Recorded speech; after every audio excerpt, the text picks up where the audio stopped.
The impossible began at 0347 Terran Standard, when 17 sacred reliquaries within the Sanctum Imperialis started bleeding in perfect synchronization, each emitting a subsonic pulse at precisely 9.99 Hz, despite containing nothing but blessed bone and ceramite fragments touched by the Emperor's own hands during the Great Crusade. I am Interrogator Vex Malleus of the Ordo Hereticus, and in 3 decades of hunting heretics through the darkest corners of the galaxy, I have witnessed horrors that would shatter lesser minds. I have walked demon-infested hulks, where reality bleeds at the edges, and interrogated cultists, whose very words could corrupt adamantine. But nothing prepared me for what we discovered in the deepest vaults beneath the Imperial Palace, where faith itself had begun to rot from within. The emergency deployment bypassed 17 levels of Imperial bureaucracy, the urgency underscored by cascading reports that violated every fundamental law of our reality. These relics, inert for 10 millennia in blessed stasis, were not merely pulsing, they were weeping actual blood, while their internal temperatures plummeted toward absolute zero. Frost bloomed across auramite surfaces despite the vault's climate controls, and the metallic taste of copper and ozone coated my tongue as I descended through kilometers of sanctified stone.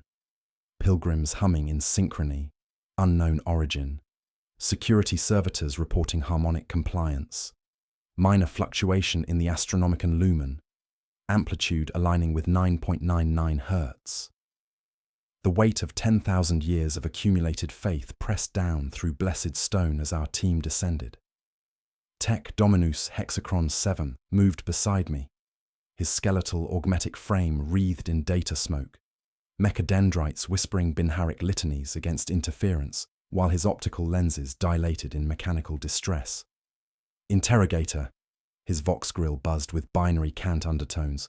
The subsonic resonance should not be possible from sanctified matter. My machine spirits are afraid. Sister of Silence. Theda stalked behind us, her null aura creating a pocket of absolute psychic silence that made my teeth ache.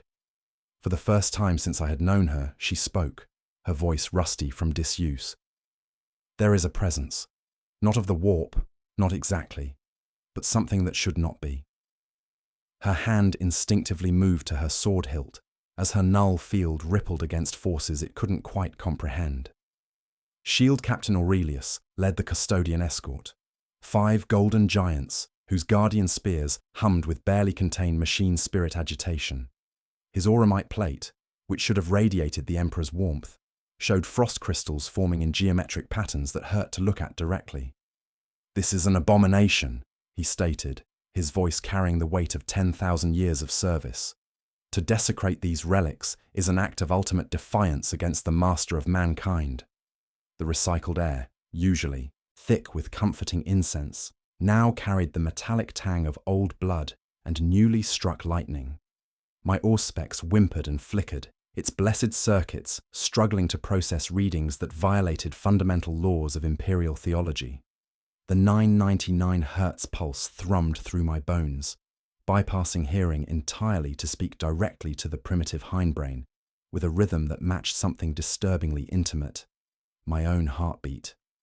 We reached the primary vault as the subsonic breathing of something vast and patient echoed from within. The massive blast doors, inscribed with protective wards that had taken centuries to complete, stood sealed as they had for millennia.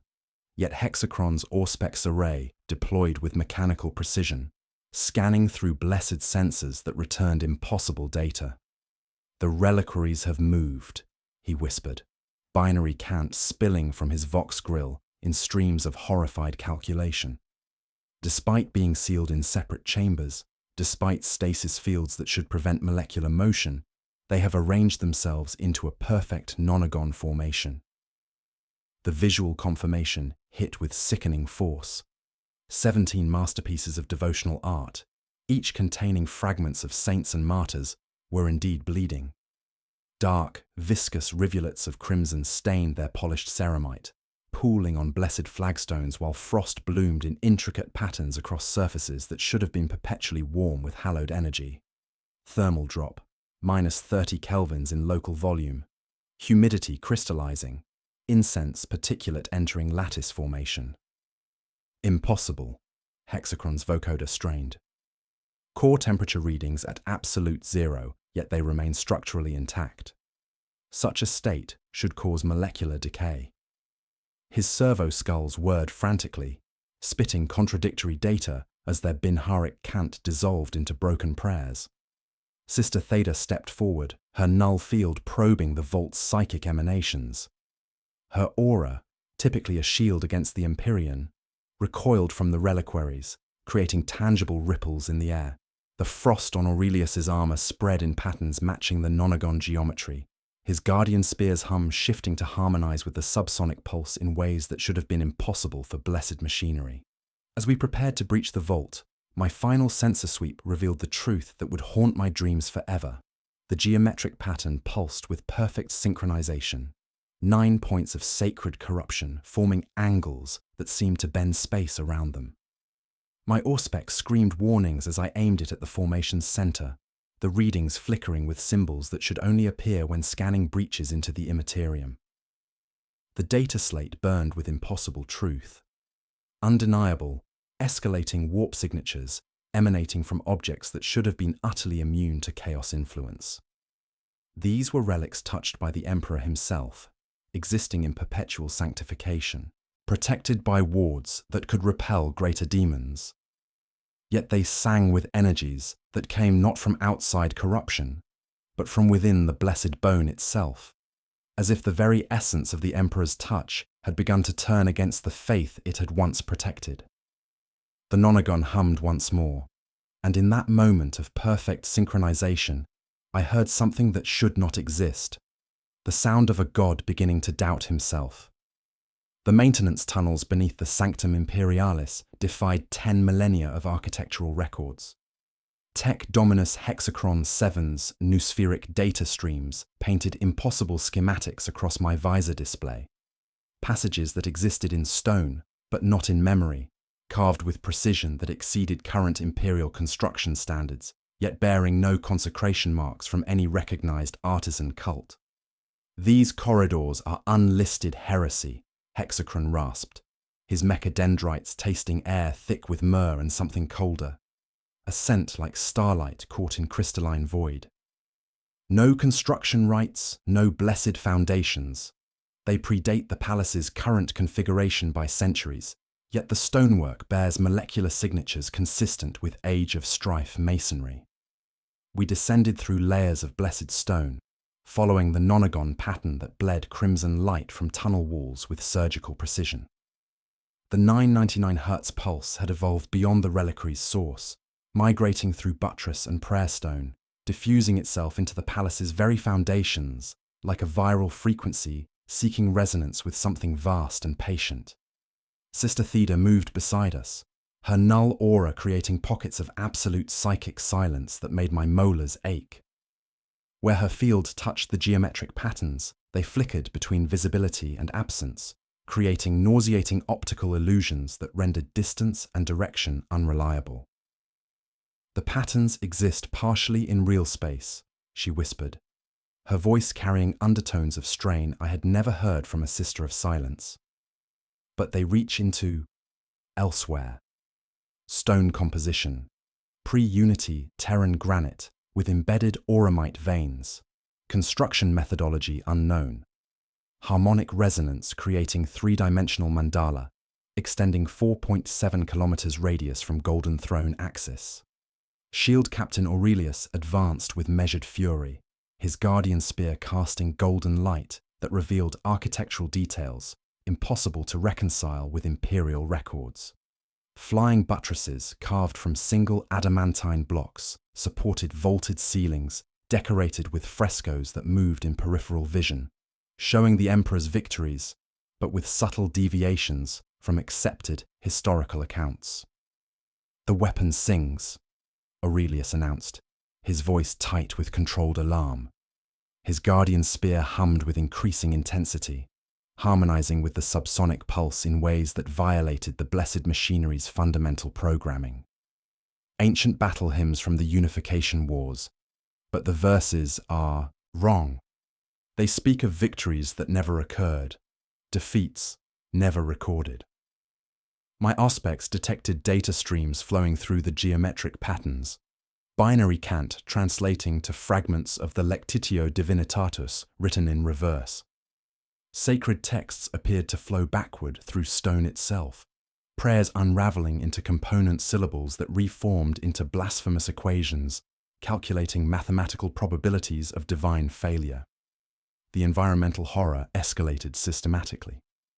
Prayer wheels set into alcoves spun counterclockwise, their blessed mechanisms reversing millennia of devotional rotation. Votive candles ignited spontaneously in geometric arrangements matching the nonagon pattern, flames burning with colors that existed at perception's edge. The air grew heavy with accumulated faith, condensed into psychic pressure that made my ears pop. Blessed is the emperor who knows not doubt becomes doubt not knows who emperor they is blessed. Syntax corrupted, theological implications undefined. The pulse creates harmonic vibrations in blessed stone, Hexachron reported, his optical lenses dilating as seismic data flooded his cogitator banks. Frequency propagation forms a three-dimensional mandala extending through kilometers of sacred architecture. The geometric center appears to be. His vocoder stuttered with mechanical disbelief. The golden throne itself. We passed shrines where statues wept crystallized tears, their faces turned downward in expressions of wet stucco grief. The recycled air tasted of copper and ozone, but underneath lay ancient blood and lightning that had never touched sky. My auspex whimpered, its blessed circuits struggling to process readings that violated fundamental laws of imperial theology. The tunnel opened into a junction where 7 passages converged, forming a natural amphitheater carved from living rock. At the center stood a sealed doorway, marked with the nonagon symbol, its surface constructed from materials that defied identification. Crystallized prayer itself, translucent and gleaming with internal light synchronized to our heartbeats. Hexachron's servo skulls circled the chamber, sensors painting walls with data light revealing the pattern's true scope. The nonagon wasn't carved into stone. It was the stone, molecular structure arranged into vast geometric mandala, with this chamber as focal point. Breathing, Sister Theda stated, her null field expanding against something that made reality recoil. Something vast waits beyond the seal. It breathes in perfect rhythm with the pulse. Temperature differential, -47 degrees Celsius localized. Humidity crystallizing into geometric frost patterns. Subsonic resonance amplitude increasing exponentially. The sealed chamber's door pulsed once, synchronizing with the 9.99 Hz frequency that now filled the junction like accumulated prayer made manifest. From beyond the crystalline barrier came the unmistakable sound, rhythmic inhalation and exhalation, patient as stone, vast as void, breathing with infinite patience as if it had waited 10 millennia for someone to breach the seal. Aurelius raised his guardian spear, frost spreading across auramite in branching sigils that echoed ninefold geometry. This chamber exists on no schematic, no consecration records, no construction permits. It simply is. My auspex screamed warnings as I approached the sealed door, blessed circuits overloading from proximity to energies that should not exist in the palace's heart. The readings showed warp signatures, not from external corruption, but from within the sealed space itself, as if something divine had been festering in isolation, growing patient and hungry in the darkness. The door's surface reflected scenes that shouldn't exist. Glimpses of the vengeful spirit's throne room, the emperor's final battle with Horus, and something else. A third presence existing in spaces between memory and reality. The breathing grew closer, welcoming us deeper into geometry that hurt to perceive directly, where faith itself had learned to doubt its own foundations. The Archaeotech cutters screamed against crystallized prayer as Tech Dominus Hexachron 7 breached the sealed chamber, his plasma torches carving through material that existed in defiance of Imperial physics. The barrier dissolved in sheets of geometric light, each cut punctuated by binharic absolutions that tasted of copper and ozone. The final breach didn't fall. It inhaled, exhaling winter into our faces with the breath of accumulated centuries. We stepped through into a spherical void that should not have fit within the palace's architecture. The chamber was lined with living auramite, gold that pulsed with veins of deeper colors, crimson threading through void black in patterns that responded to our presence with disturbingly organic temperature fluctuations. Each pulse drew those veins taut, then released them with whispered psalms that rang like distant bells. At the exact center floated a crystalline fragment no larger than a human heart, rotating with indifferent grace while emanating the source of the 999 Hz pulse. Its faceted surface caught light that shouldn't exist, refracting illumination into spectrums that bypassed optical nerves to speak directly to consciousness itself. The subsonic breathing that had drawn us here originated from this impossible gem, synchronized with rotation's rhythm. "Blessed Omnissiah preserve us," Hexachron whispered, his mechadendrites recoiling from sensor readings that violated fundamental laws. The fragment exists in multiple dimensional states simultaneously. Mass readings fluctuate between 17 grams and infinity. Sister Theda stepped forward, her null aura expanding against forces that made reality ripple. Where her field touched the fragment, reflections snapped into violent clarity. The crystalline heart's surface revealed scenes that shouldn't exist. The vengeful spirit's throne room, during the final battle, but from angles no mortal eye could perceive. I witnessed the Emperor's duel with Horus, yet with details that contradicted every historical account. Fragment composition, unknown material exhibiting properties of psychic crystal, blessed ceramite, and pure faith. Temporal displacement evident. Consciousness patterns detected. Between the Emperor and Horus, in the wound between their gazes, a third presence swelled, existing in spaces between memory and reality. A shape cut from silence between heartbeats that refused linguistic definition. "These are not visions," Shield Captain Aurelius declared, his guardian spear humming with increasing agitation. "These are memories preserved in crystallized time." As Theda approached the floating heart, her null field caused the reflections to clear, revealing the chamber's horrifying truth. We were not standing in empty space. The spherical void was filled with ghostly outlines of thousands of kneeling figures, all facing the fragment in eternal supplication.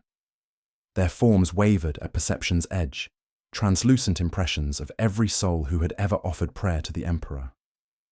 The breathing intensified, and understanding crashed into me with sickening clarity. This was the collective exhalation of 10,000 years of prayer, compressed into a single sustained note. Every whispered litany, every desperate plea, every moment of absolute faith had been captured and preserved, forming a psychic repository that pulsed with accumulated spiritual energy. "We are standing within the physical manifestation of Imperial faith itself," I whispered, my auspex confirming the impossible. The chamber didn't just contain prayers, it was constructed from them. Walls of crystallized devotion supporting space that existed because billions believed it should. Prayer Mass 4.7, X 10 Supu 12, individual devotional acts, temporal range, M31 to M41, consciousness fragments exhibiting independent growth patterns. The ghostly congregation became more solid, their prayers audible as a vast multilingual chorus. I heard Gothic, pre-strife dialects, and languages from dead worlds, all unified in supplication to a god who had apparently been fragmenting himself across millennia of worship. Hexachron's optical lenses dilated with mechanical terror as his deepest senses penetrated the fragment's core. "Interrogator," he rasped, vocoder stuttering with binary cant that translated to horrified realization. The crystalline heart contains actual fragments of consciousness, pieces of the Emperor's own awareness, torn away during his battle with Horus. Sister Theda's null field began destabilizing as the fragments attempted to use her as a conduit. "They want to return," she gasped, voice distorting as alien thoughts pressed against her consciousness.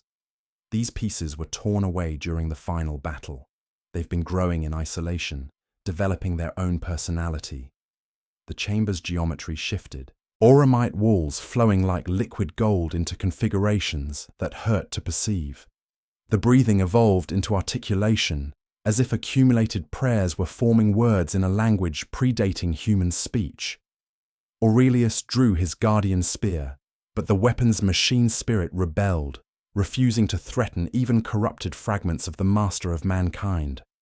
The crystalline heart rotated faster, showing not just historical scenes, but possible futures, visions of the emperor whole again, but changed, incorporating divinity that included doubt, fear, and terrifyingly human emotion. The fragments spoke through crystallized prayers themselves, their voice echoing from every surface with words that chilled my soul. "We are the doubt he cast away. We are the fear he could not bear. We are the humanity he sacrificed. And we want to come home." The Emperor's cast-off emotions detonated through the chamber with psychic pressure that transformed crystallized prayer into a crucible of divine anguish. The auramite walls began to weep, not metaphorically, but with actual golden tears that extruded from blessed metal seams, cooling mid-fall into faceted droplets that struck blessed stone with the resonance of distant bells. Where each tear landed, nonagon sigils blossomed like frost flowers across surfaces that should have been perpetually warm with hallowed energy. I experienced the fragment's memories through direct psychic contact. Not visions, but lived experience that burned through my consciousness like acid through parchment. The grief he felt watching his sons fall to chaos, each betrayal a fresh wound that never healed. The regret that consumed him during necessary purges, the cold mathematics of survival that demanded unspeakable sacrifices. Most terrifyingly, the growing realization that humanity might not be worth the price he had paid for its salvation. 17 distinct awareness patterns detected, each exhibiting independent growth and adaptation. Collective intelligence approaching Primarch-level cognitive complexity. Emotional resonance creating localized reality distortion. Each emotion had developed its own malevolent intelligence during 10 millennia of isolation. The fear fragment whispered calculations of failure probability across every Imperial campaign. The doubt fragment questioned fundamental assumptions underlying the Imperial truth itself. The grief fragment wept for every soul lost in the Emperor's name, its tears forming acidic pools that ate through blessed stone with methodical patience. These are not psychic echoes, I realized, my Auspex screaming warnings as it detected distinct consciousness patterns within the crystalline matrix. They are actual pieces of the Emperor's psyche, complete with memory, personality, and autonomous will.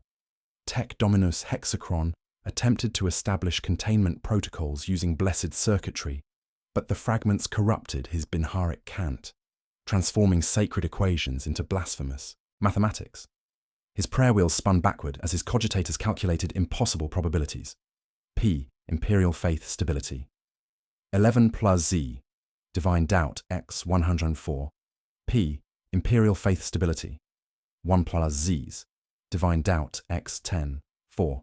1. The machine spirits weep, Hexachron reported, his vocoder distorting with electronic grief. They processed data streams showing alternative histories where the Emperor chose differently. Timelines, where he retained his humanity and failed to save the species. Sister Theda collapsed as her null field overloaded, unable to contain the psychic pressure of compressed divine emotion. The fragments attempted to use her as a conduit back to the Emperor's main consciousness, their desperate hunger for reunion, creating feedback loops that threatened to burn out her neural pathways entirely. Her face contorted, eyes wide and blank, as if seeing through the perspective of a wounded god. Sister Theda's psychic barriers destabilized, conduit formation initiated, neural pathways exhibiting rapid, non-human growth patterns. Immediate medical intervention required. The chamber's geometry became non-Euclidean as the fragment's influence intensified. Walls flowed into impossible configurations that hurt to perceive directly, creating spaces where past and present existed simultaneously. I witnessed the Emperor's original choice during his battle with Horus, the moment he cast away his humanity to gain power necessary for victory, emotions falling like severed limbs into the void between heartbeats. Shield Captain Aurelius raised his guardian spear, but the weapon refused to function against even corrupted aspects of the master of mankind. The blessed Auramite blade hummed hymns in languages that predated the Imperium, battle songs from campaigns when the Emperor still acknowledged his own mortality.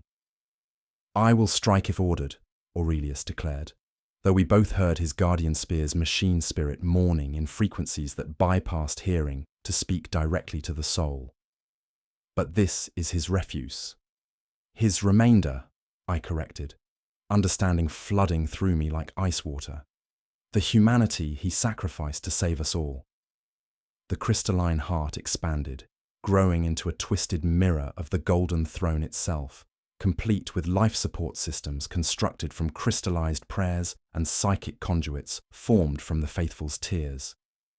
The ghostly congregation began singing a reversed version of the imperial hymnal, their voices harmonizing with the 999 Hz pulse to create frequencies that resonated directly with human neural tissue. Faith network compromised across 47 sacred sites, prayer wheels reversing rotation, blessed circuits carrying emotional resonance instead of pure devotion, cascade failure imminent. Reports flooded my Vox unit from across Terra. Every shrine dedicated to the Emperor was experiencing similar manifestations: relics weeping, statues turning faces away in divine shame, blessed oils congealing into geometric patterns that violated three-dimensional space. The fragment's influence spread through the planet's population via psychic resonance of shared faith. The fragments spoke through the blasphemous apparatus, their combined voice carrying divine authority, corrupted by mortal weakness. We remember what he forgot: the weight of every choice, the cost of every victory, the price of godhood measured in abandoned humanity. Sister Theda, barely conscious, managed to warn through gritted teeth. They're using the palace's faith infrastructure against itself. Every shrine, every prayer wheel, every blessed circuit is becoming part of their summoning ritual. Aurelius made his decision. His guardian spear sang a warning and welcome in the same note as he plunged the Auramite blade into the crystalline fragment. Instead of shattering, the impact created a blinding psychic flare that sent alarms screaming throughout the palace. Lumen fluctuation detected, amplitude synchronizing with 999 Hz. Palace anomaly, first recorded variance in 10,000 years. Golden Throne life support systems exhibiting harmonic resonance. Aurelius had not destroyed the fragments. He had created a direct conduit between them and the Golden Throne itself. The crystalline heart pulsed once more, and in that moment of perfect synchronization, I felt the Emperor's consciousness expand to touch emotions he had cast away 10 millennia ago. The fragments had found their way home, and the master of mankind was about to experience the full, raw agony of his suppressed humanity. Aurelius's guardian spear detonated psychic feedback through the crystalline heart like lightning through blessed circuitry, creating a conduit that carried 10 millennia of suppressed divine anguish directly into the Golden Throne's life support systems. The impact didn't shatter the fragment. It completed a circuit that had been building for 10,000 years, and the chamber filled with psychic pressure that caused my capillaries to burst, painting my vision crimson, while blood wept from my ears in perfect synchronization with the 999 Hz pulse. The ghostly congregation transformed from supplicants to accusers, their prayers shifting from worship to lamentation as they absorbed the fragment's concentrated despair. Through their translucent forms, I witnessed the Emperor's specific moments of weakness. Not vague emotions, but precise memories crystallized in divine consciousness and cast away during his ascension to godhood. Memory fragment, Monarchia burning. Watching Lorgar's perfect city burn, feeling the weight of necessary cruelty as his son's faith crumbled. Emotion cast into void. Paternal guilt. Memory fragment, Angron. Implantation. Ordering the butcher's nails to remain, choosing tactical utility over his son's sanity. Emotion cast into void. Compassionate regret. Each memory carried complete sensory detail that flooded through Sister Theda's compromised null field. The taste of ash. From burning Monarchia, the sound of Angron's screams, the sight of Magnus's desperate warnings. Every emotion the Emperor had deemed weakness now sought reunion with divine consciousness that had grown increasingly inhuman through their absence. Tech Dominus Hexachron's systems, overloaded as blasphemous mathematics, corrupted his blessed circuitry. Sacred equations dissolved into probability calculations that described the mathematical certainty of imperial failure. Faith, stability, divine perfection. Human doubt, slime, suppressed emotion. Faith, stability. Human doubt, divine perfection. Lime T. Suppressed emotion T. The machine spirits calculate inevitability, he reported. Vocoder distorting with electronic grief as servo skulls spat corrupted data streams. Current imperial faith structure exhibits exponential decay. The suppression of divine humanity creates systemic instability that compounds across millennia. The chamber's geometry became non-Euclidean, as distances stretched and contracted, based on emotional resonance rather than physical law. Auramite walls bled golden tears that pooled into reflective surfaces, showing scenes from across the galaxy. Space Marine chapters experiencing collective doubt as their gene seed resonated with Primarchs' suppressed emotional legacies. Imperial Guard regiments breaking under pressure they had previously endured. Entire worlds turning from the Emperor's light as psychic echoes of divine uncertainty spread through the faithful. 17 sectors reporting simultaneous morale failures. Astartes chapters experiencing unprecedented psychological casualties. Estimated desertion rates increasing 347% in affected regions. Astronomicon lumen variants approaching critical thresholds. Sister Theda collapsed completely, her null field inverting into a psychic amplifier that broadcast the Emperor's suppressed memories across the palace. Her body convulsed as consciousness integrity compromised, eyes rolling back to reveal not whites, but glimpses of infinite suffering. A god burdened by every mortal failing, every broken promise, every necessary cruelty committed in humanity's name. "They're making me a bridge," she gasped through blood-flecked lips. "The fragments remember being human. They want the way back to feel like this, like coming home." The environmental horror escalated beyond physical manifestation into existential violation. Prayer wheels throughout the Sanctum Imperialis reversed rotations simultaneously, their blessed mechanisms screaming as they unwound centuries of accumulated devotion. Votive candles ignited spontaneously in geometric arrangements that violated three-dimensional space, flames burning with colors that existed at perception's edge, while the air grew thick with the scent of myrrh and something colder. Starlight crystallized in void. Aurelius maintained position despite his guardian spear's violent harmonic resonance, the weapon fused to the crystalline heart and pulsing with terrifying rhythm. "The master of mankind acknowledges weakness," he whispered, voice carrying both awe and terror. Such admission violates fundamental assumptions underlying imperial doctrine. Through the psychic bridge, I heard the Emperor's voice for the first time. Not distant whispers that occasionally guided the High Lords, but full divine communication, carrying both infinite power and newly awakened emotional complexity. "My children, I cast away my humanity to save you.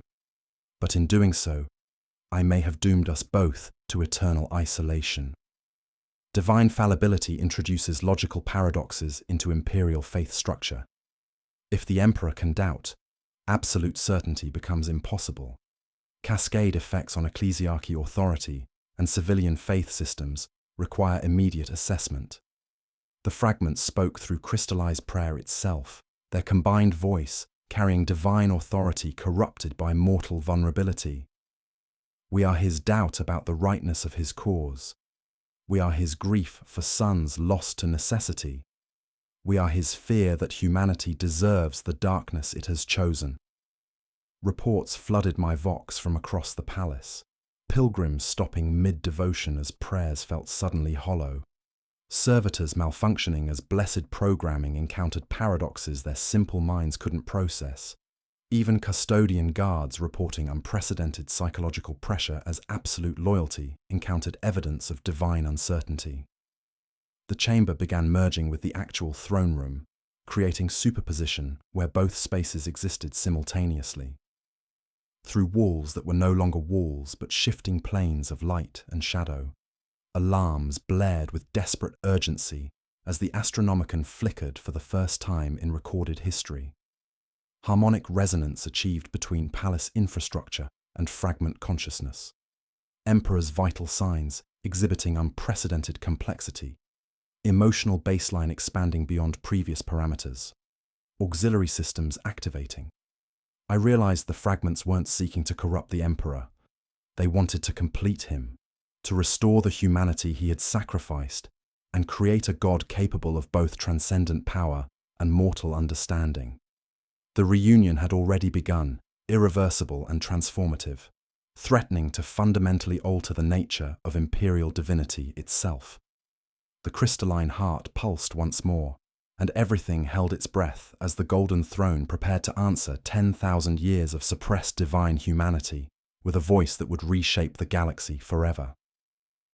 Aurelius's guardian spear created a psychic feedback loop between the crystalline fragment and the Golden Throne itself, amplifying the fragment's influence throughout the palace and beyond in cascading waves of suppressed divine emotion.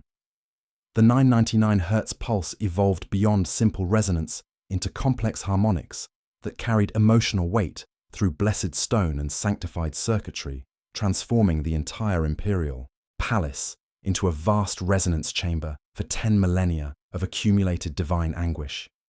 The chamber convulsed as reality restructured itself around the impossible truth. Auramite walls began weeping golden tears that crystallized mid-fall into geometric patterns matching the nonagon symbol, each droplet striking blessed flagstones with the resonance of distant funeral bells. The air itself grew thick with psychic pressure that made my capillaries burst, painting my vision crimson while blood wept from my ears in perfect synchronization with the pulse that now thrummed through every blessed circuit in the palace. Astronomicon lumen variance escalating, harmonic alignment with palace anomaly confirmed, psychic feedback loop established between Sanctum Imperialis and Golden Throne, recommend immediate ritual lockdown. The midpoint revelation struck with the force of absolute theological truth. These fragments weren't corrupted emotions seeking to destroy the Emperor. They were fundamental aspects of his nature that had been slowly poisoning imperial faith from within for 10,000 years. Every prayer offered to the Emperor had unknowingly fed these cast-off pieces of his consciousness, every act of devotion strengthening their desperate hunger to reunite with the divine whole they had been torn from during his final battle with Horus. Tec Dominus Hexachron, his systems corrupted by blasphemous mathematics that transformed sacred equations into probability calculations of imperial failure, served as an unwilling prophet for the fragment's revelation. His vocoder distorted with electronic grief, as Binharic cant spilled from his vox grill in streams of horrified realization.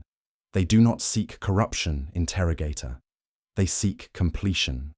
The current imperial faith system exhibits exponential decay. Divinity without humanity creates mathematical instability that compounds across millennia.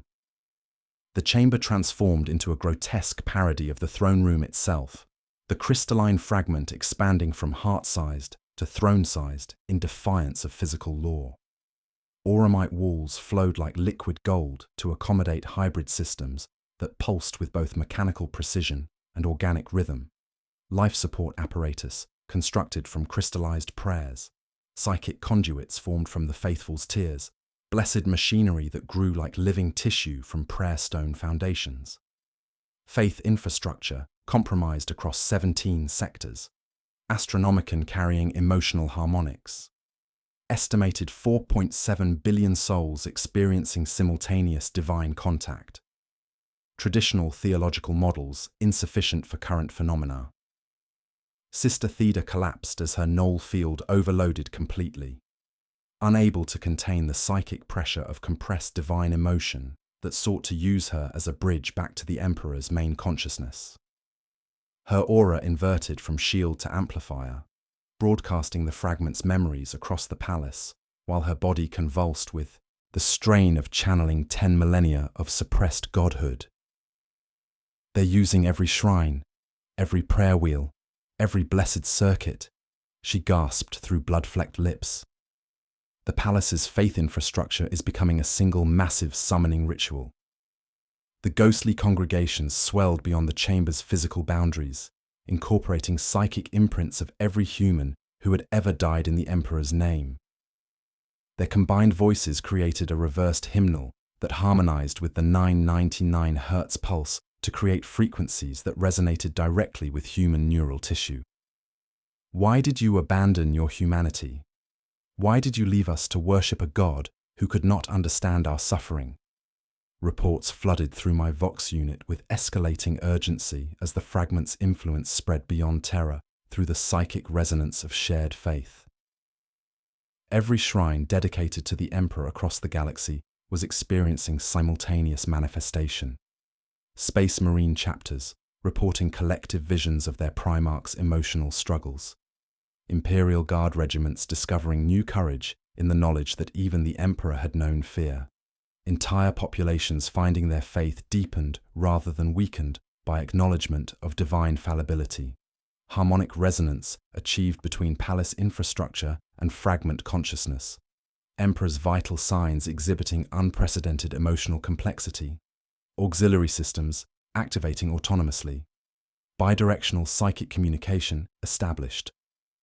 The environmental horror reached unprecedented intensity as the chamber expanded beyond its physical boundaries, overlapping with other sacred spaces throughout the palace in ways that violated three-dimensional geometry.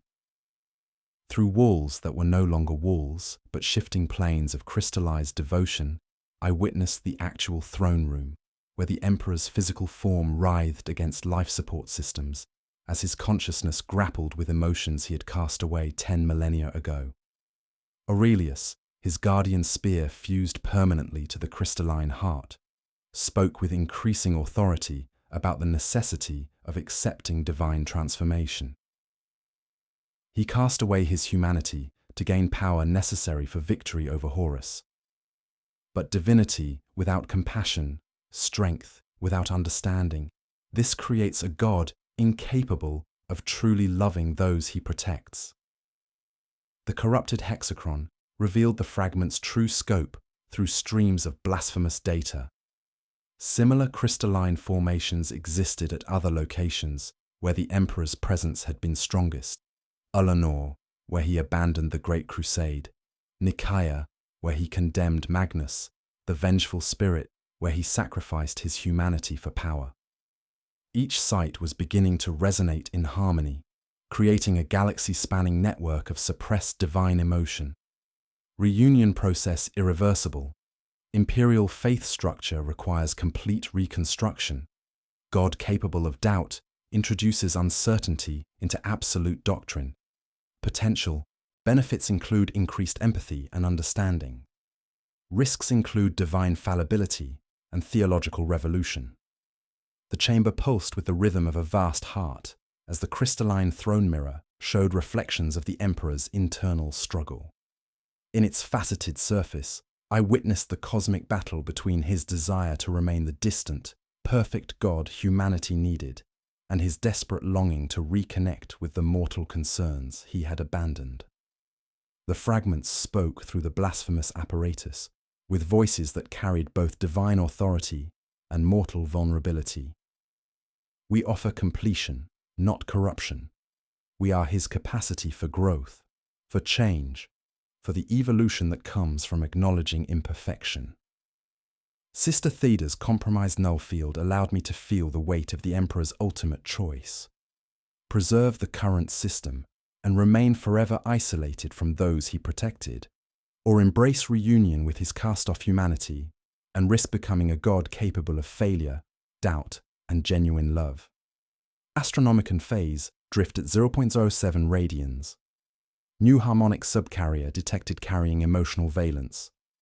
Navigator reports describe signal as feeling human for first time in recorded history. Galactic navigation protocols require immediate revision. The crystalline heart pulsed once more with perfect synchronization, and in that moment, I realized the reunion was no longer a possibility. It was inevitable, already begun, transforming the master of mankind into something unprecedented in galactic history. The Golden Throne's life support systems harmonized with the fragment's pulse, indicating that the Emperor was choosing wholeness over the purity of distant perfection. Through the psychic bridge, I heard the Emperor's voice for the first time. Not distant whispers that occasionally guided the High Lords, but full divine communication, carrying both infinite power and newly awakened emotional complexity. My children, I cast away my humanity to save you, but in doing so, I may have doomed us both to eternal isolation.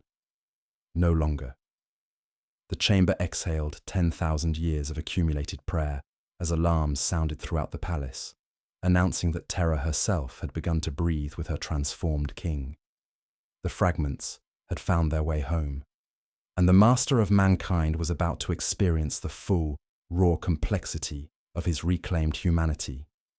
Doubt and certainty, fear and courage, mortal love and divine power united at last in a god who would remember what it meant to be human. The fragment's influence erupted beyond the palace through Terra's population like a psychic plague that carried revelation instead of corruption. Vox reports cascaded through my cogitator with terrifying urgency, as billions of faithful souls simultaneously experienced the Emperor's suppressed doubts and fears, creating a cascading failure of blind faith that paradoxically strengthened genuine devotion by forcing it to acknowledge its own uncertainties. 4.7 billion pilgrims experiencing simultaneous divine contact. Mass hysteria in upper hive levels. Psychological manifestation includes shared memories of Emperor's emotional struggles. Traditional faith models insufficient. Immediate theological reassessment required. I led the surviving team through corridors that existed in multiple dimensions simultaneously, the palace's architecture warped by conflicting geometries of faith and doubt. Stone passages stretched and contracted based on emotional resonance rather than physical law, creating labyrinthine routes where a single doorway might open onto 17 different shrines depending on the viewer's psychological state. The air tasted of copper and myrrh, with an undertone like starlight crystallized in void. The 999 Hz pulse had evolved into a complex harmonic symphony that carried emotional weight through blessed stone and sanctified circuitry. Anyone who heard it experienced fragmentary memories of the Emperor's darkest moments, watching Horus fall to chaos, ordering Magnus's censure at Nicaea, choosing tactical necessity over paternal love during countless campaigns where his sons suffered for strategic advantage.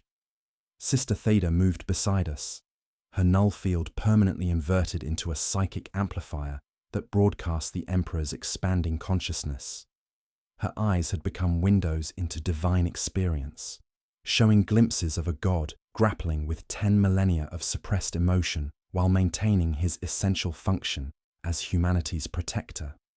He remembers what it felt like to love them, she whispered, blood streaming from her nose as neural pathways adapted to carry divine memory.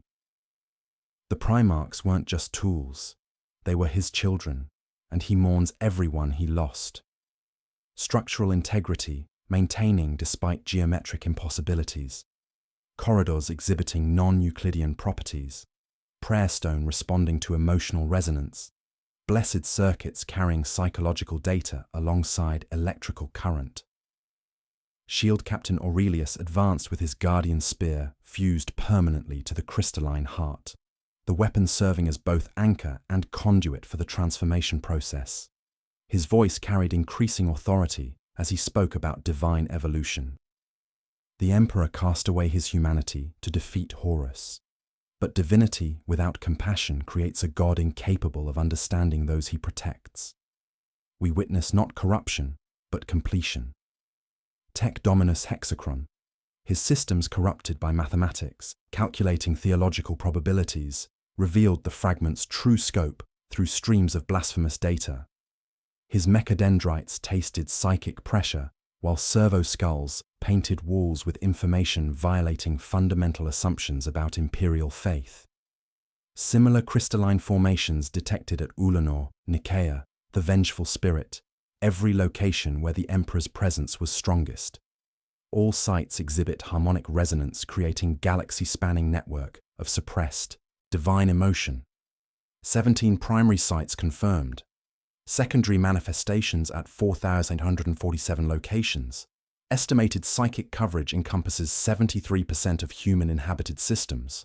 Faith infrastructure adapting to carry emotional complexity alongside traditional devotional patterns. Reports flooded through Vox channels, describing unprecedented phenomena across the galaxy. Space Marine chapters experience collective visions of their Primarch's emotional struggles. Sanguinius's fear of his own rage. Gilliman's doubt about the Codex's limitations, even Dawn's private moments of architectural uncertainty. Rather than weakening resolve, these revelations created more psychologically balanced warriors who fought with both tactical precision and genuine compassion. Imperial Guard regiments discovered new forms of courage in knowing even the Emperor had experienced fear. Commissars reported that acknowledging doubt as a pathway to deeper understanding actually reduced desertion rates, as soldiers found strength in sharing uncertainty rather than suppressing it. Entire populations experienced dreams of a God who understood their struggles because he had felt them himself. Geneseed responding to Primarch emotional legacies.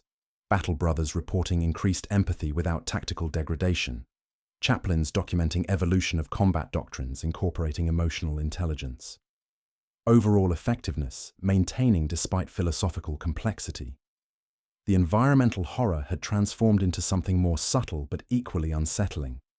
Reality itself becoming more responsive to human emotion and intention. Prayer wheels throughout the palace turned in response to genuine need rather than mechanical routine. Blessed weapons showed preferences for wielders whose faith incorporated both devotion and uncertainty, and votive candles ignited spontaneously to provide comfort rather than mere illumination. Through walls that were no longer barriers, but permeable membranes between dimensions, I witnessed the actual throne room, where the Emperor's physical form writhed against life support systems, as his consciousness integrated emotions he had cast away 10 millennia ago. The 999 Hz pulse had become a galactic communication network carrying not just information, but emotional context, allowing unprecedented levels of empathy between distant human populations. Empyrean exhibiting systematic alteration. Demon manifestation patterns shifting to incorporate divine emotional complexity. Navigator reports describe Astronomicon as feeling human for first time in recorded history. Reality becoming more responsive to collective human consciousness.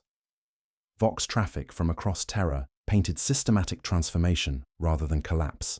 Ecclesiarchy officials struggled to reconcile traditional doctrine with evidence of divine fallibility, but ordinary believers found comfort in worshipping a deity who acknowledged imperfection as a pathway to growth. Shrines reported increased attendance as faith deepened through acknowledgement of its own uncertainties. As alarms continued throughout the palace, I realized we were witnessing the Emperor's evolution into something unprecedented. A God retaining transcendent power while reclaiming capacity for growth, change, and genuine love. The fragments had succeeded in their desperate reunion, and the master of mankind was becoming something that could bridge the gap between mortal and divine. Reunion process irreversible and accelerating. Imperial faith evolving from rigid certainty to flexible strength. Traditional power structures adapting. Transformation creating God capable of doubt, but also genuine empathy. Guidance required for successful integration. The contagion of doubt was spreading, carrying seeds of stronger, more resilient faith that acknowledged uncertainty as the foundation of genuine devotion rather than its enemy. The choice was no longer whether to allow the reunion, it was how to guide humanity through the transformation of their God from distant perfection to intimate, fallible divinity. The palace breathed with the rhythm of a healing wound, and somewhere in its depths, the golden throne prepared to support a master of mankind who would finally remember what it meant to be human. Vex faced the impossible choice between preserving the current emperor, powerful but incomplete, or allowing the fragments to complete their reunion, creating a God capable of doubt, fear, and failure alongside transcendent power and genuine love. The chamber had transformed into a throne room of crystallized emotion, where the fragment now matched the golden throne's size and complexity, its faceted surface showing constant reflections of the emperor's internal struggle between duty and humanity. The walls wept golden tears that pooled into reflective surfaces, each droplet striking blessed stone with the resonance of funeral bells. Where tears landed, nonagon patterns blossomed like frost flowers across auramite that should have been perpetually warm with hallowed energy. The 999 Hz pulse had evolved beyond simple resonance into complex harmonics that carried emotional weight through blessed circuitry, transforming the palace into a vast resonance chamber for divine anguish. Harmonic alignment at 83%. Auxiliary systems activating autonomously. Emperor's consciousness exhibiting unprecedented emotional complexity. Bidirectional psychic communication established. Transformation parameters approaching critical threshold. The ghostly congregation had swollen to include psychic imprints of every human who had ever died in the Emperor's name, their combined voices creating a chorus that accused and supplicated simultaneously. Through translucent forms pressed against crystallized prayer stone, 17 billion souls formed harmonics that bypassed hearing to speak directly to consciousness. Why did you abandon your humanity? Why did you leave us to worship a God who could not understand our suffering? Sister Theda collapsed against the chamber's wall, her null field completely overloaded and inverted into a psychic bridge between mortal and divine consciousness. Blood streamed from her nose as neural pathways adapted to carry divine memory, her eyes reflecting glimpses of infinite suffering balanced by impossible joy. He remembers what it felt like to love them, she whispered, voice carrying harmonics that resonated in blessed stone. The Primarchs weren't just tools, they were his children, and he mourns everyone he lost. Fragment consciousness attempting bridge formation through Sister Theda, neural pathway reconstruction proceeding, estimated integration completion in 47 minutes. Recommend immediate medical intervention or conscious facilitation. Shield Captain Aurelius, his guardian spear fused permanently to the crystalline heart, argued with passionate conviction derived from direct contact with suppressed godhood. 10,000 years of suppressing his humanity has created a divine being incapable of truly understanding those he protects, he declared, voice carrying authority that resonated through blessed stone. We witness not corruption, but necessary completion. The current emperor is unsustainable. Tech Dominus Hexachron provided mathematical proof of systemic instability through corrupted data streams that violated fundamental assumptions about imperial theology.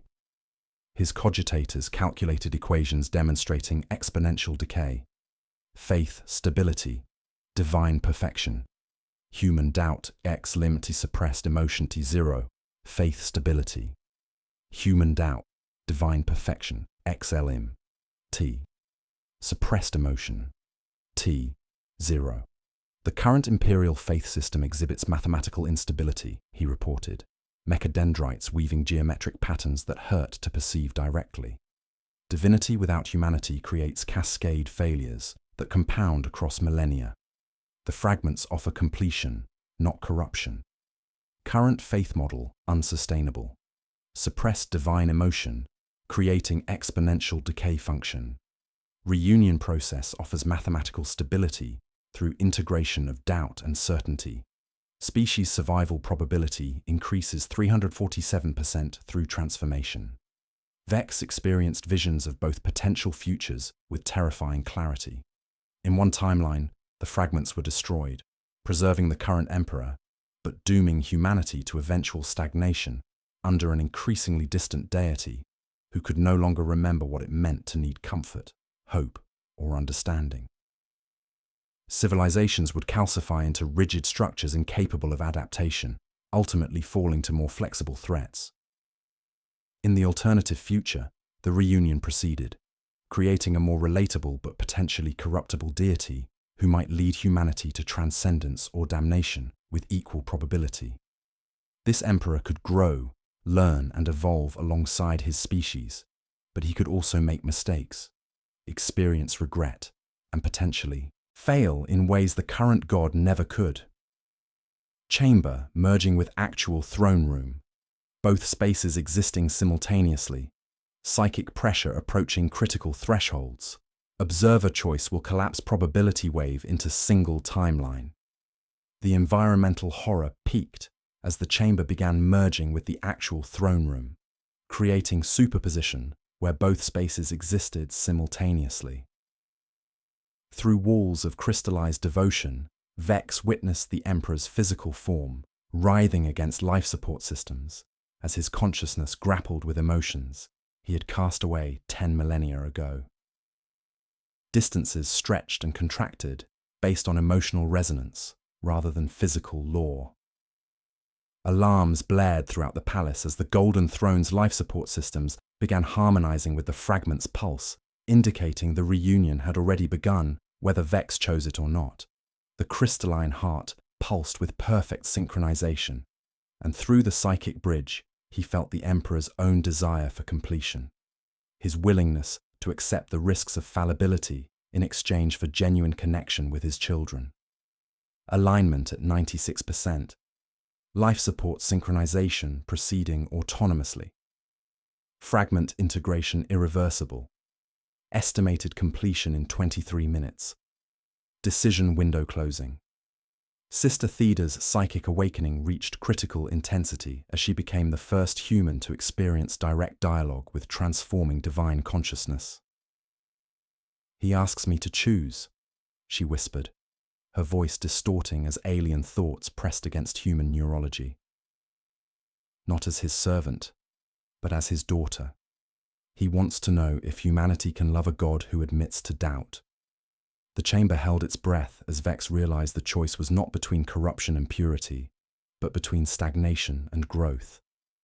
The current emperor was dying slowly, his perfection becoming a prison that separated him from those he protected.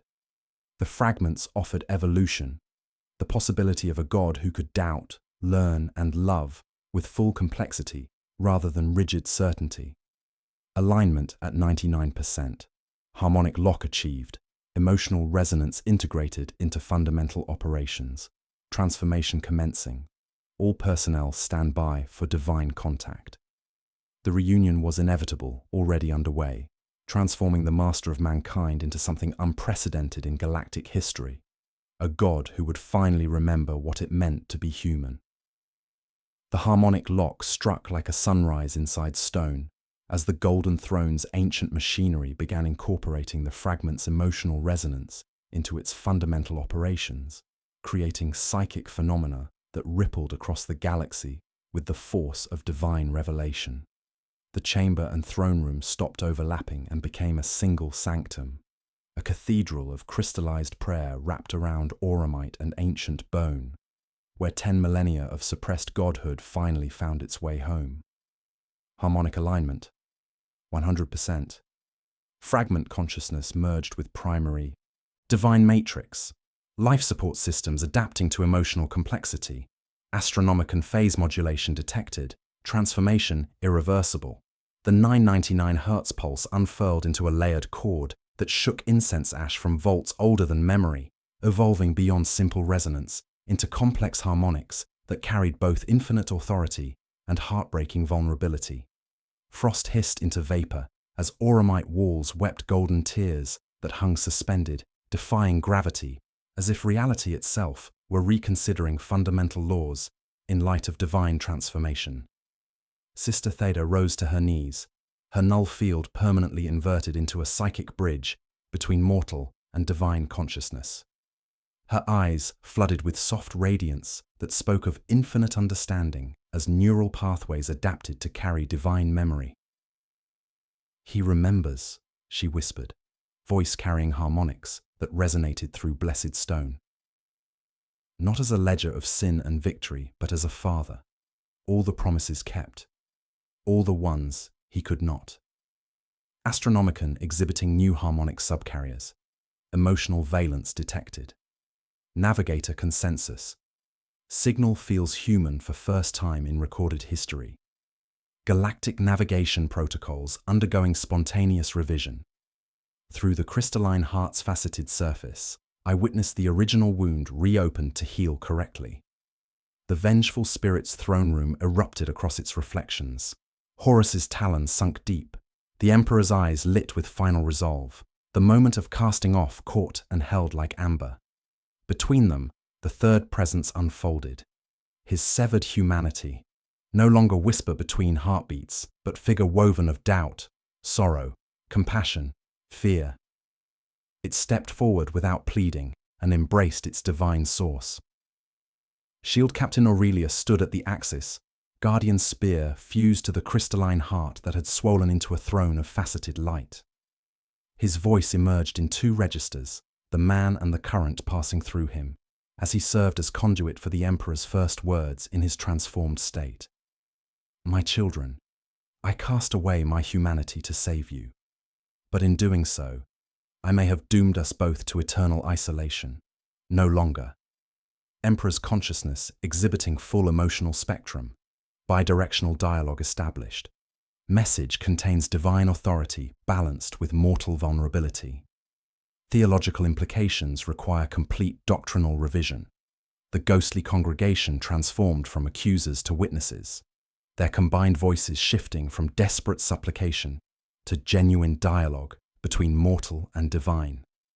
17 billion souls harmonized in frequencies that bypassed hearing to speak directly to consciousness. "We forgive you, Father. We understand now why you had to forget us to save us." Tech Dominus Hexachron staggered as his corrupted systems stabilized, blasphemous mathematics resolving into elegant equations, describing sustainable divinity. Divine completeness, transcendent power, mortal understanding, stable faith. Divine completeness, transcendent power, mortal understanding, stable faith. The mathematical paradoxes resolve, he reported, mechadendrites weaving patterns of crystallized prayer. A God capable of doubt creates stronger faith because believers can trust his understanding of their struggles. 4.7 billion souls experiencing collective divine contact.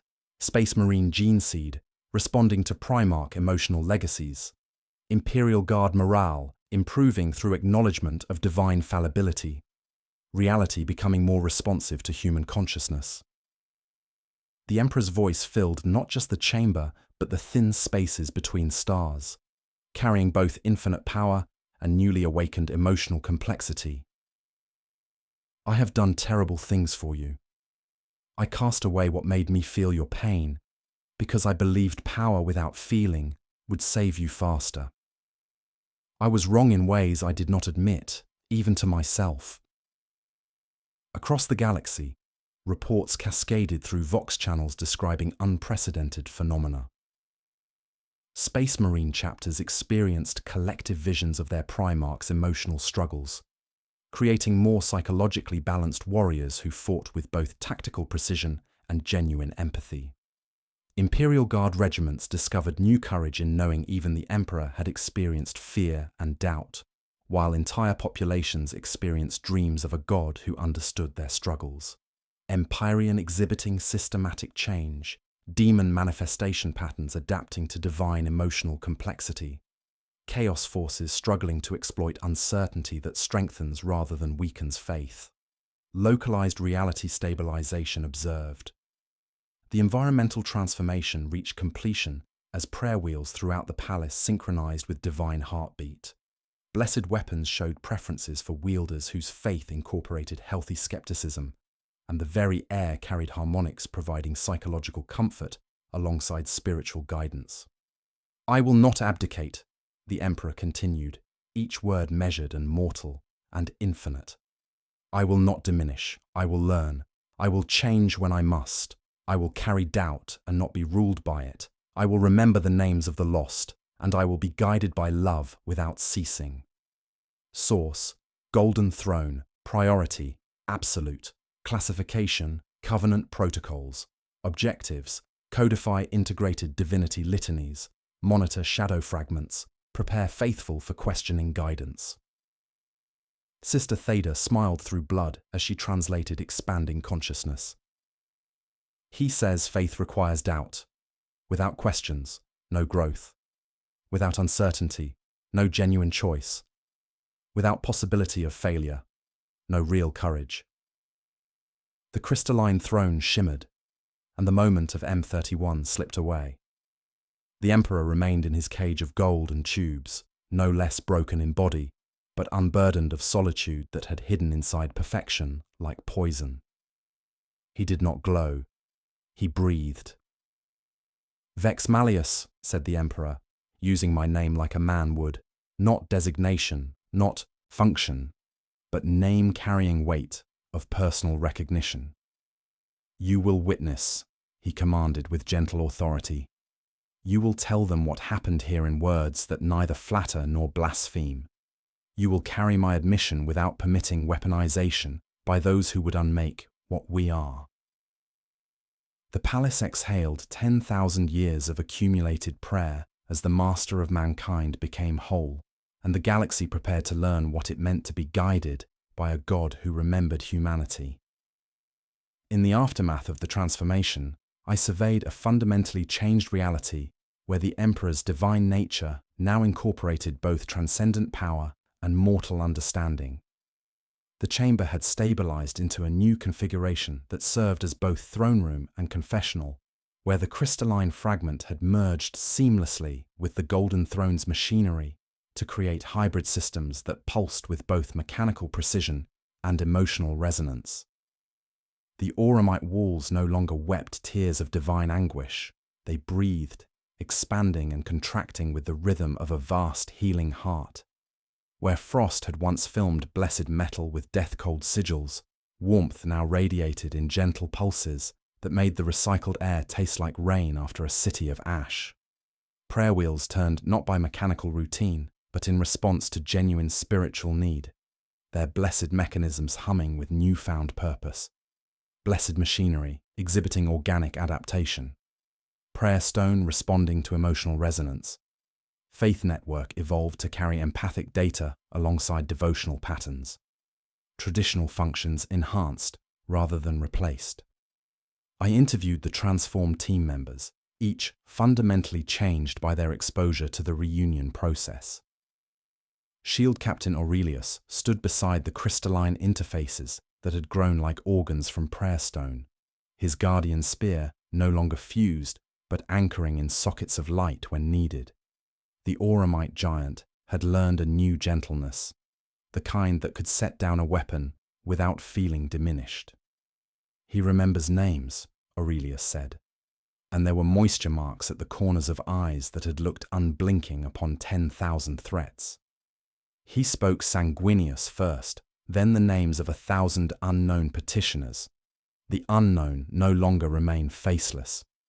His voice carried newfound wisdom about balancing duty with compassion, authority tempered by understanding. The master of mankind commands through suggestion rather than absolute decree. He acknowledges that local commanders possess contextual knowledge he may lack. Gene seed responding to Primarch emotional legacies. Battle brothers reporting increased empathy without tactical degradation. chaplains documenting evolution of combat doctrines incorporating emotional intelligence. Overall effectiveness, maintaining despite philosophical complexity. Sister Theda approached, her null field permanently altered by serving as bridge between mortal and divine consciousness.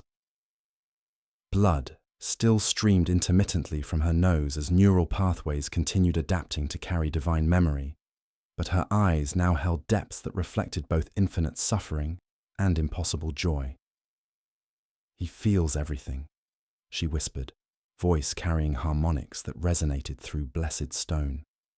"Every prayer offered in his name, every death endured for his cause, every moment of doubt, but he also feels the love, the hope, the courage that faith provides."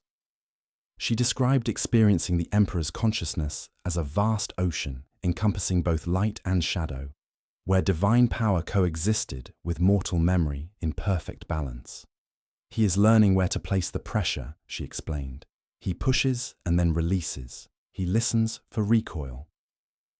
Emperor's consciousness exhibiting full emotional spectrum, bidirectional communication established with faithful across galaxy, psychological support provided alongside strategic guidance, new form of divine relationship emerging. Tech Dominus Hexachron, Seven approached on whispering mag boots, his systems now running on hybrid flesh and machine logic. Where brass had once ruled absolutely, pink scar tissue had grown in spiral patterns across augmetic cheeks, and a single eyelid now blinked over optical lenses. "Machine spirits report reconciliation," he intoned, mechadendrites weaving patterns of crystallized prayer. Blasphemous paradoxes resolved into stable harmonics. His cogitators calculated new equations demonstrating increased stability through integration of doubt and certainty. Faith, resilience, acknowledged. Doubt-X divine empathy, suppressed uncertainty, genuine choice. Faith, resilience, suppressed uncertainty, acknowledged. Doubt-X divine empathy, X genuine choice. The previous systems suppressed questions that inevitably arose in mortal consciousness, Hexachron reported. Suppression creates internal pressure that eventually explodes into heresy. The new covenant channels doubt into deeper understanding, creating stronger faith through acknowledgement of uncertainty. Integrated doubt creating exponential stability function. Believers reporting deeper devotion through questioning guidance. Heresy rates decreasing in affected sectors. Sustainable divinity model confirmed. Reports flooded through Vox channels from across the galaxy, painting systematic transformation rather than theological collapse. Space Marine chapters experienced collective visions of their Primarch's emotional struggles. Sanguinius's fear of his own rage. Guilliman's private doubts about codex limitations. Even Dawn's moments of architectural uncertainty. Rather than weakening resolve, these revelations created more psychologically balanced warriors who fought with both tactical precision and genuine compassion. Ultramarines, chaplains integrating doubt confession into battle vigil. Blood angels experiencing reduced black rage through litany of accepted fear. Imperial fists permitting 0.3% aesthetic deviation to honor uncertainty. Combat effectiveness neutral to positive. Imperial Guard regiments discovered new forms of courage in knowing even the Emperor experienced fear and uncertainty. The 122nd Cadian declined punitive executions after retreat orders saved civilian convoys, with commissars reporting improved morale and decreased desertion rates. Entire populations experienced dreams of a god who understood their struggles because he had felt them himself. Casualty graphs trending downward 4.7% in affected regiments. Desertion rates decreased through shared vulnerability. Traditional discipline methods requiring comprehensive revision. Unit cohesion improved. Environmental changes reflected the transformation's scope throughout the palace. Ancient machinery operated with organic rhythms, while blessed circuits carried emotional alongside electrical current. Votive candles ignited spontaneously to provide comfort rather than mere illumination. And the air itself carried harmonics providing psychological support to anyone within the sanctified walls. Yet not all reports were clean. Isolated entities presented as comforting saints attempted to weaponize acknowledged doubt into paralysis, forcing development of counter-litanies. We question and we move. These shadow fragments, unintegrated emotions masquerading as doctrine, required constant vigilance. Source: Golden Throne, Priority, Absolute. Disseminate integrated litanies across all Imperial organizations. Establish inquiry chaplaincy cadres. Monitor shadow fragments. Prepare faithful for questioning guidance. Through direct communication with the transformed Emperor, I received new orders that carried both absolute authority and gentle suggestion. His voice no longer filtered as distant thunder, but came near, asking rather than only commanding. Vex Malleus, you will witness. You will tell them what happened here in words that neither flatter nor blaspheme. You will carry my admission without permitting weaponization by those who would unmake what we are. The theological implications were vast as ecclesiarchy officials struggled to reconcile traditional doctrine with evidence of divine fallibility. Some embraced the change as return to the emperor's original vision, while others resisted transformation that threatened rigid hierarchies built on unquestioning certainty. Ordinary believers, however, found comfort in worshipping a deity who acknowledged imperfection as pathway to growth. Faith requires doubt for genuine choice. Questions strengthen rather than weaken devotion. Local judgment trusted within ethical parameters. Love and understanding prioritized over fear and submission. The chamber pulsed with the rhythm of a vast heart as the master of mankind breathed with new completeness. The transformation represented not corruption, but evolution. The emperor's sacrifice of his humanity, 10 millennia ago, finally balanced by its reclamation. He had become something unprecedented. A god, retaining transcendent power, while acknowledging capacity for growth, change, and even divine fallibility guided by infinite love. Standing in the transformed sanctum, I realized my role as interrogator had fundamentally changed. No longer was I solely hunting heretics who corrupted faith. I was helping guide faith's evolution itself, ensuring it served both divine will and human need. The palace exhaled 10,000 years of accumulated prayer as humanity prepared to learn what it meant to be guided by a god who finally remembered what it meant to be human. I documented the galaxy-wide consequences of the Emperor's transformation as reports cascaded through Vox channels from across the Imperium, describing fundamental changes in how Imperial faith manifested and functioned. The Astronomican's light now carried emotional resonance that provided not just navigation, but psychological comfort to travelers in the warp. Its ancient radiance supplemented by harmonics that whispered reassurance to souls adrift in the sea of souls. Astronomican exhibiting empathic subcarriers. Warp travel stress reduced 23% in affected routes. Navigator reports describe signal as feeling human for first time in recorded history. Course corrections incorporating emotional guidance alongside spatial coordinates. Space Marine chapters discovered their gene seed responding to Primarch's emotional legacies in unprecedented ways, creating more psychologically balanced warriors who fought with both tactical precision and genuine compassion. The Ultramarines integrated doubt confession into battle vigils, acknowledging uncertainty as pathway to tactical flexibility rather than weakness.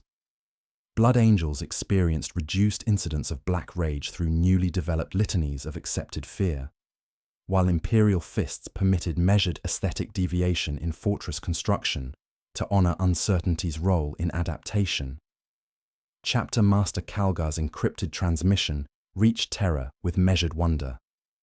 The gene seed remembers what we had forgotten, that our fathers were not perfect, and their imperfection made them stronger. We fight now with precision and compassion, acknowledging doubt without paralysis. Combat effectiveness, maintaining despite philosophical complexity. Chaplains documenting evolution of doctrines incorporating emotional intelligence. Overall unit cohesion enhanced through shared vulnerability. Gene seed mutations decreasing 12% in affected chapters. The theological implications created profound schisms within ecclesiarchy hierarchy as high-ranking officials struggled to reconcile traditional doctrine with evidence of divine fallibility. Cardinal Vex Torquemada of Ophelia VII denounced the transformation as corruption disguised as completion, while Cardinal Josephine of Dimamar embraced it as return to the emperor's original vision of enlightened humanity.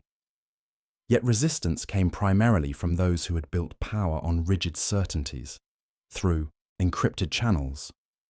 I received reports showing ordinary believers finding profound comfort in worshipping a deity who understood their struggles.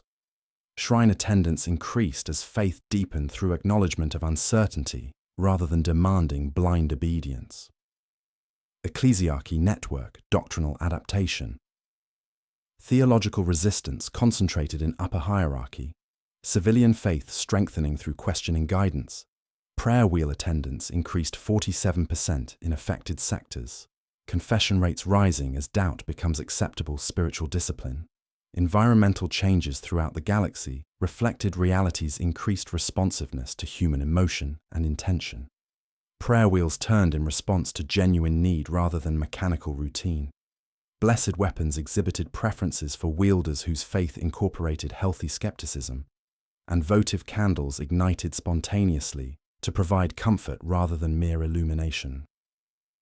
The 9.99 Hz pulse had evolved into a complex symphony, creating direct links between individual believers and their transformed God, carrying emotional context alongside information through a galactic communication network that bypassed traditional Vox channels.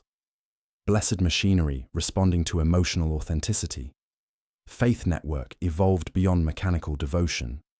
Local reality exhibiting increased consciousness responsiveness. Empirical data suggests loosening of physical constants in high-faith areas. Political ramifications cascaded through imperial institutions as organizations adapted to serving a God who could change his mind, express regret for past decisions, and admit to making mistakes. The rigid hierarchies of the old Imperium gave way to more flexible structures, accommodating divine uncertainty and growth. High Lord Militant Ecclesias Deacon transmitted encrypted concerns. How do we maintain authority when ultimate authority acknowledges fallibility? How do we command absolute obedience to a God who admits he might be wrong? Traditional hierarchies requiring revision. Absolute authority paradigm shifting toward consultative divine guidance. Local judgment increasingly trusted within ethical parameters. Efficiency maintaining despite philosophical complexity. Yet, not all changes proved beneficial. Intelligence networks reported new forms of corruption emerging from the transformed faith system. Chaos forces discovered they could exploit acknowledged uncertainties, with demons tempting faithful by appealing to recognized doubts rather than suppressed weaknesses. The Battle of Zerion VII demonstrated both strengths and vulnerabilities of the new paradigm. Space Marines chose civilian evacuation over strategic positions, leading to planetary conquest by Orc forces, but saving millions of lives. A choice the transformed Emperor explicitly endorsed despite tactical disadvantage. Enemy forces adapting to exploit acknowledged uncertainty. Demon manifestation patterns shifting toward empathic manipulation. Traditional resistance methods requiring revision. New forms of spiritual armor development urgent. Through secure channels, disturbing reports filtered from Inquisitor Valerius on Mordian Prime. Several incidents involved Imperial forces making empathy-based decisions with catastrophic results. The acknowledgement of divine fallibility had created permission for human error that enemies could exploit systematically. When soldiers believe their God can be wrong, they question orders in combat, Valerius reported. When they question, they hesitate. When they hesitate, they die. Empyrean responding to collective human emotion. Stable corridors forming around hope and faith. Unstable regions correlating with despair. Reality becoming more consciousness responsive. Navigation complexity increasing exponentially. As reports continued flooding through the palace, I documented systematic transformation of imperial civilization itself. The Emperor's evolution had created new possibilities, a faith system encouraging questions rather than demanding blind obedience, warriors fighting with courage and compassion, leaders acknowledging uncertainty without abandoning responsibility. My Vox unit chimed with new directives, not from High Lords, but from the Golden Throne itself. The Emperor's voice carried both absolute authority and gentle suggestion as he assigned me to investigate shadow fragments, masquerading as doctrine in Segmentum Pacificus, where corrupted interpretations of divine doubt were spreading nihilistic paralysis. Mission Directive, Covenant Protocols. Interrogator. Vex Malleus, designated lead for transformation guidance. Mandate expanded to discern genuine faith evolution versus shadow fragment infiltration. Psychological warfare expertise required. Immediate deployment authorized. My role as interrogator had fundamentally changed. No longer was I solely hunting heretics who corrupted faith. I was helping guide faith's evolution itself, ensuring it served both divine will and human need, while protecting against new forms of insidious corruption that wore the Emperor's own transformed face. The ripple effects continued spreading as humanity learned to serve a deity who could doubt, learn, and grow alongside his children.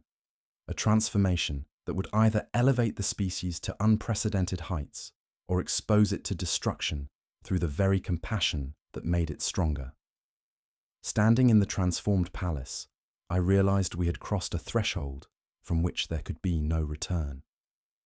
The master of mankind had remembered his humanity, and the galaxy would never be the same.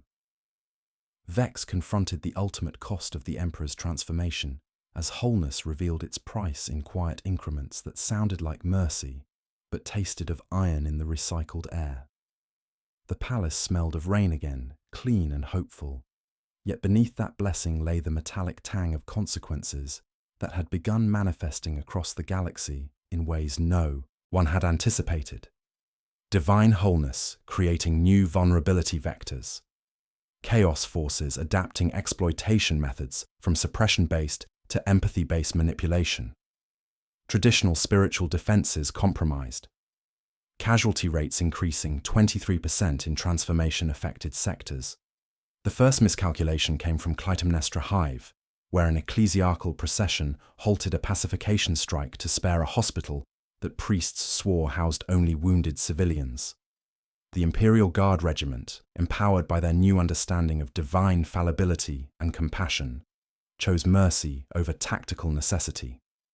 Orc forces observed this pattern, learned the rhythm of Imperial conscience, and 3 hours later pushed groaning civilians into kill lanes while walking behind them with savage grins. The regiment faltered under the weight of its newfound moral complexity, and I signed the withdrawal order anyway.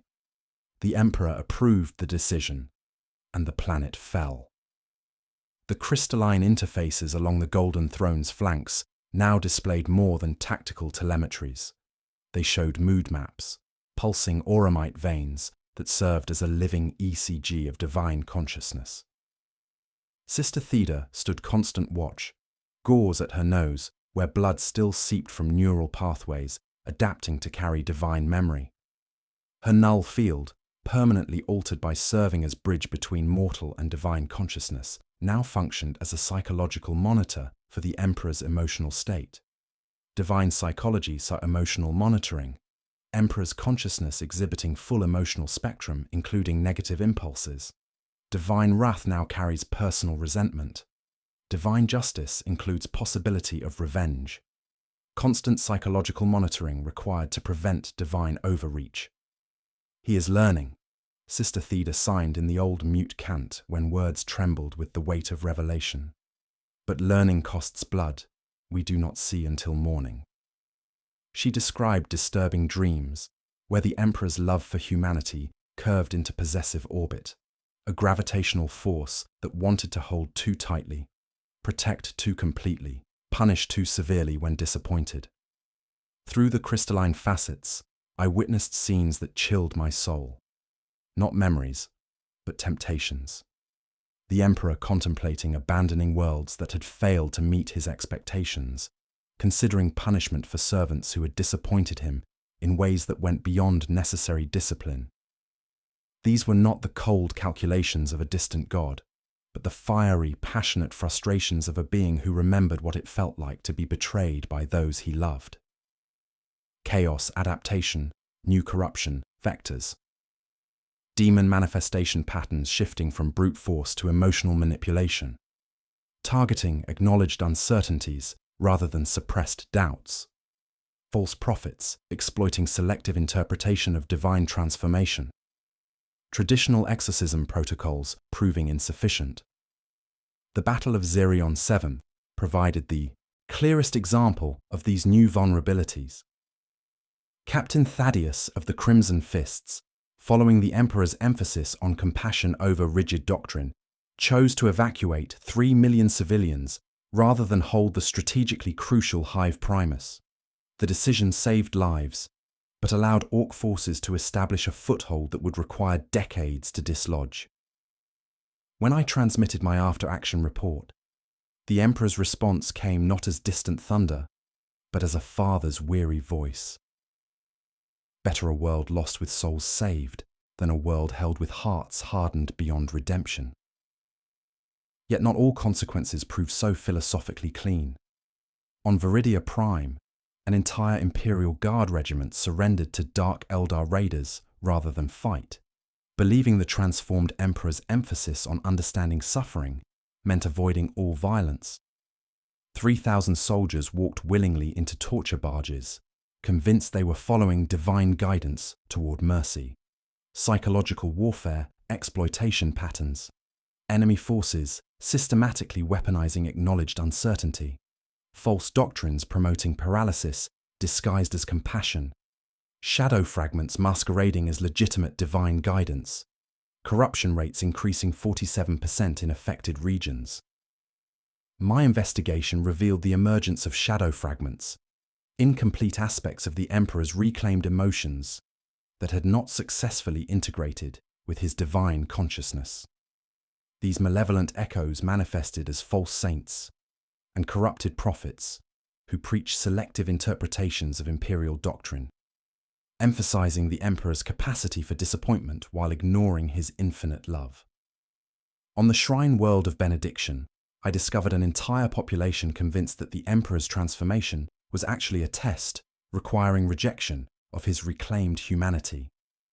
The shadow fragment responsible had taken the form of a weeping saint whose tears turned to acid upon touching blessed stone, speaking with divine authority, but carrying only fragments of divine nature. Cosmic disappointment without cosmic love. Absolute judgment without merciful understanding. Incomplete emotional integration, creating independent malevolent entities. Manifestation frequency correlating with high-stress transformation zones. Requires integration rather than destruction. Specialized Inquisition protocols urgent priority. I am his regret made manifest, the shadow fragment declared during our confrontation, its voice carrying harmonics that resonated with human guilt. I am the sorrow he feels watching his children fail him repeatedly. Why should he love what disappoints him eternally? The battle took place simultaneously on physical and psychic planes, requiring understanding of the Emperor's complete nature to expose the fragment's incomplete essence. Sister Theda served as conduit for the Emperor's integrated consciousness, allowing him to directly confront his wayward aspect with both infinite authority and gentle understanding. You are part of me, but you are not complete. Return to wholeness. Shadow entity successfully reintegrated through divine self-recognition. Template protocols established. Estimated 4,947 similar incidents requiring intervention across affected sectors. Transformation maintenance becoming permanent operational requirement. Reports continued flooding through encrypted channels describing systematic adaptation by enemy forces. The gentle accounting cult in Segmentum Pacificus preached that regret was sacrament and action sin against tender memory. On Metallica, machine spirits infected with empathic resonance began refusing commands they deemed cruel, causing production quotas to plummet as servitors debated the ethical implications of their tasks. The environmental horror had evolved beyond physical manifestation into existential uncertainty. Reality itself had become more responsive to human emotion, but this flexibility extended to the Emperor's darker impulses as well. Prayer wheels occasionally turned backward when divine frustration peaked. Blessed weapons showed preferences based on wielders' emotional authenticity rather than tactical skill, and the 9.99 Hz harmonic sometimes carried discordant notes of divine disappointment. Interrogator role expanded to include divine psychological support. Shadow fragment identification and integration prioritized over traditional heresy hunting. Transformation guidance requiring permanent institutional framework. Through direct communication with the transformed Emperor, I received new directives that carried both absolute authority and requests for guidance on handling moral dilemmas. The Master of Mankind was learning to balance his reclaimed emotions, but the process required constant vigilance and support from those who served him. Standing in the transformed palace, I realized the price of wholeness was eternal vigilance, not just against external corruption, but against the Emperor's own struggle to maintain integration of his complete nature. We had traded the certainty of distant perfection for the uncertainty of intimate, fallible divinity that could doubt, learn, and grow alongside humanity. The transformation was complete, but maintaining divine psychological stability would require devoted effort from every soul who called him Father. The real work of serving a human god was just beginning, and the shadow fragments spreading across the galaxy were only the first symptom of challenges yet to come. Divine wholeness requires constant psychological maintenance. Shadow fragments will continue manifesting until complete integration achieved. New forms of faith requiring evolution of imperial institutions. Price of human god is human responsibility for divine well-being.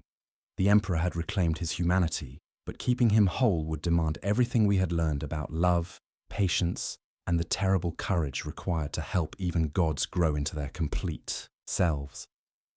Divine wholeness requires constant psychological maintenance. Shadow fragments will continue manifesting until complete integration achieved. New forms of faith requiring evolution of imperial institutions. Price of human god is human responsibility for divine well-being. The Emperor had reclaimed his humanity, but keeping him whole would demand everything we had learned about love, patience, and the terrible courage required to help even gods grow into their complete selves. Vex's investigation revealed that the reintegration process was incomplete, leaving behind shadow fragments of the Emperor's most destructive impulses, rage, despair, and contempt for human weakness, that now existed as independent entities seeking to corrupt the new faith from within. These malevolent echoes manifested as false prophets and corrupted saints who preached versions of imperial doctrine that emphasized the Emperor's disappointment in humanity rather than his love for it, creating schisms within the transformed faith that threatened to tear the Imperium apart from its spiritual foundation. The trail led to benediction, a shrine world of alabaster sanctums where ash storms rolled across plains, dotted with basilicas, built from saints' bones and cemented with pilgrim tears. The 999 Hz harmonic should have provided comfort as it rolled across the landscape like distant surf, but instead the note carried undertones sharp as broken glass.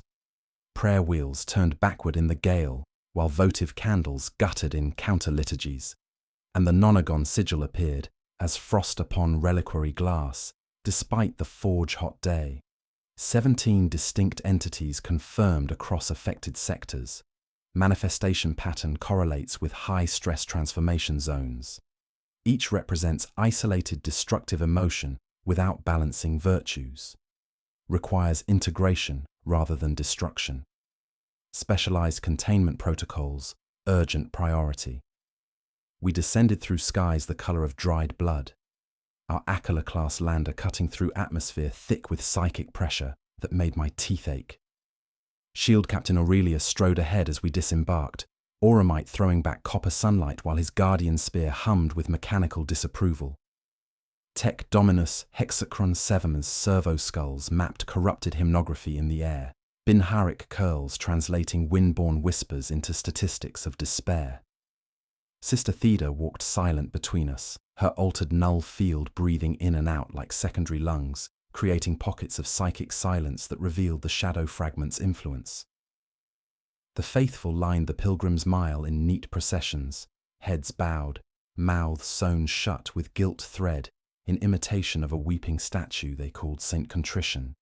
Blessed architecture responding to shadow fragment presence, prayer wheels reversing rotation, votive candles burning with cold light, faith network carrying emotional discord instead of harmony, reality stability decreasing in localized areas.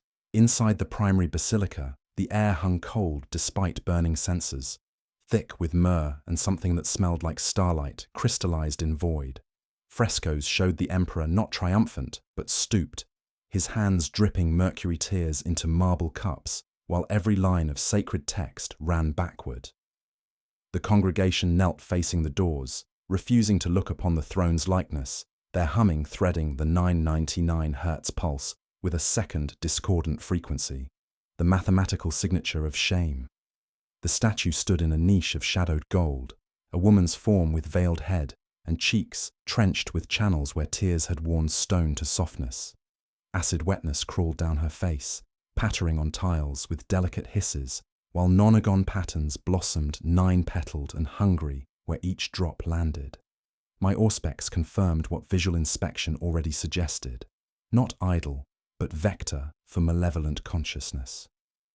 "You smell like his disappointment," the statue said without moving, voice emerging from shadows pooled in the chapel's architectural ribs.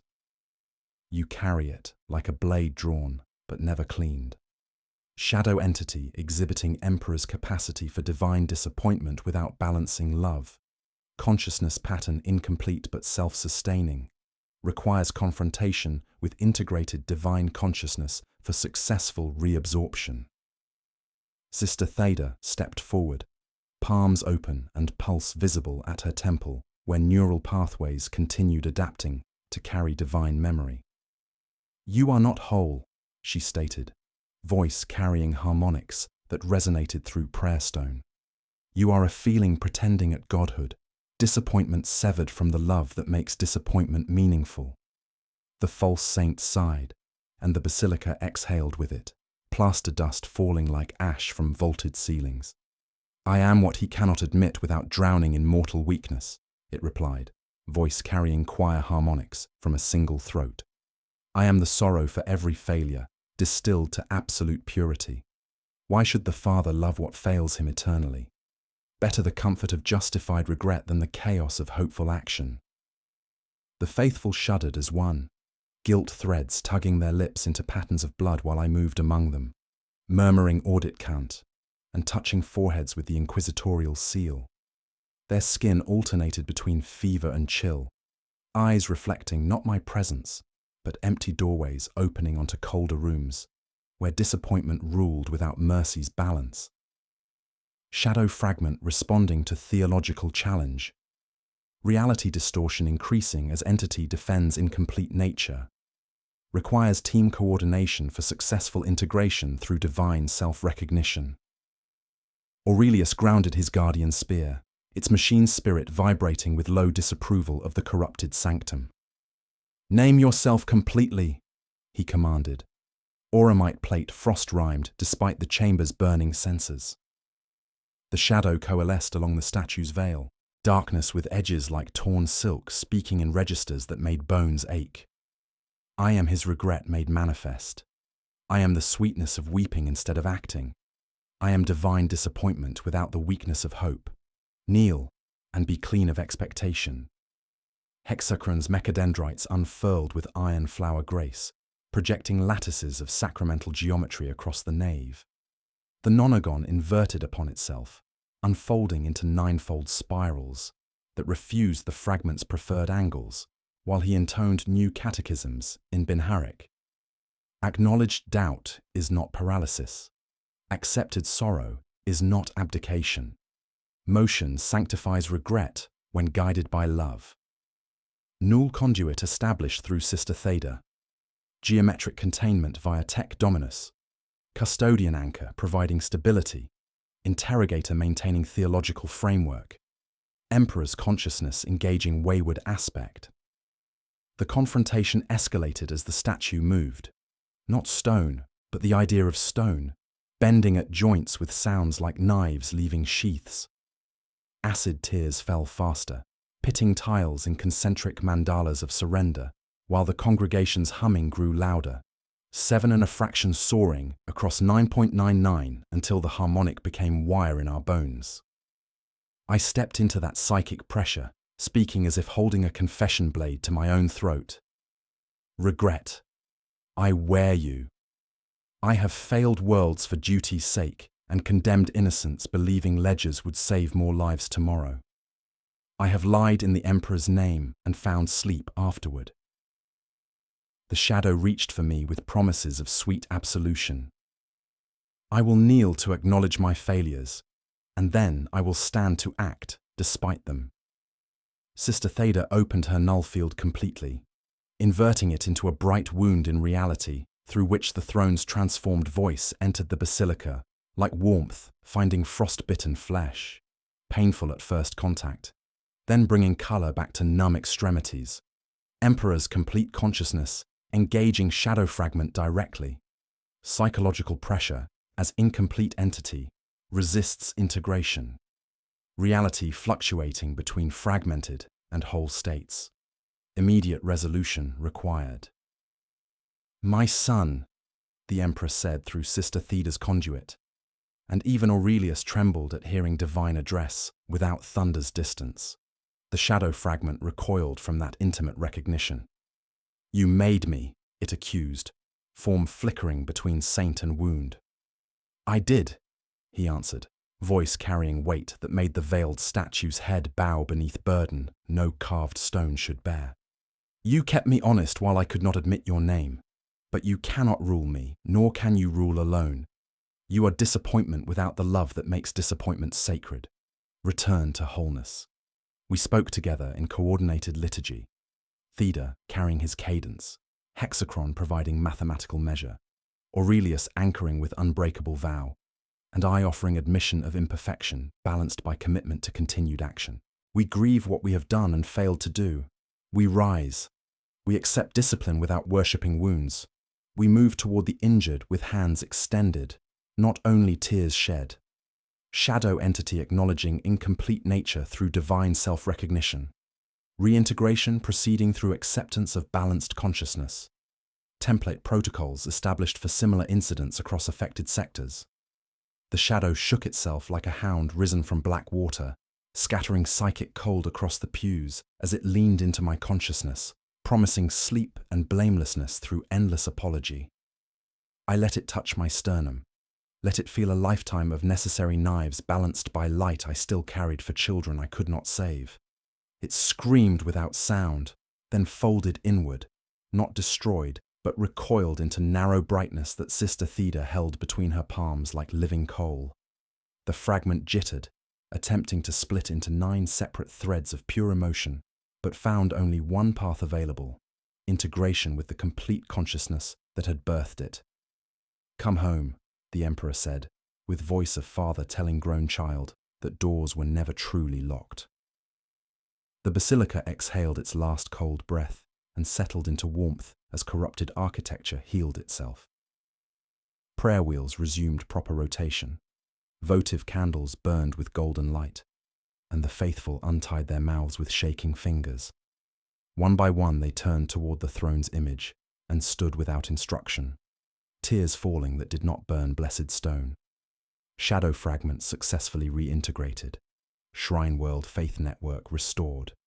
Estimated 4,147 similar incidents requiring intervention across all 5 segmentums.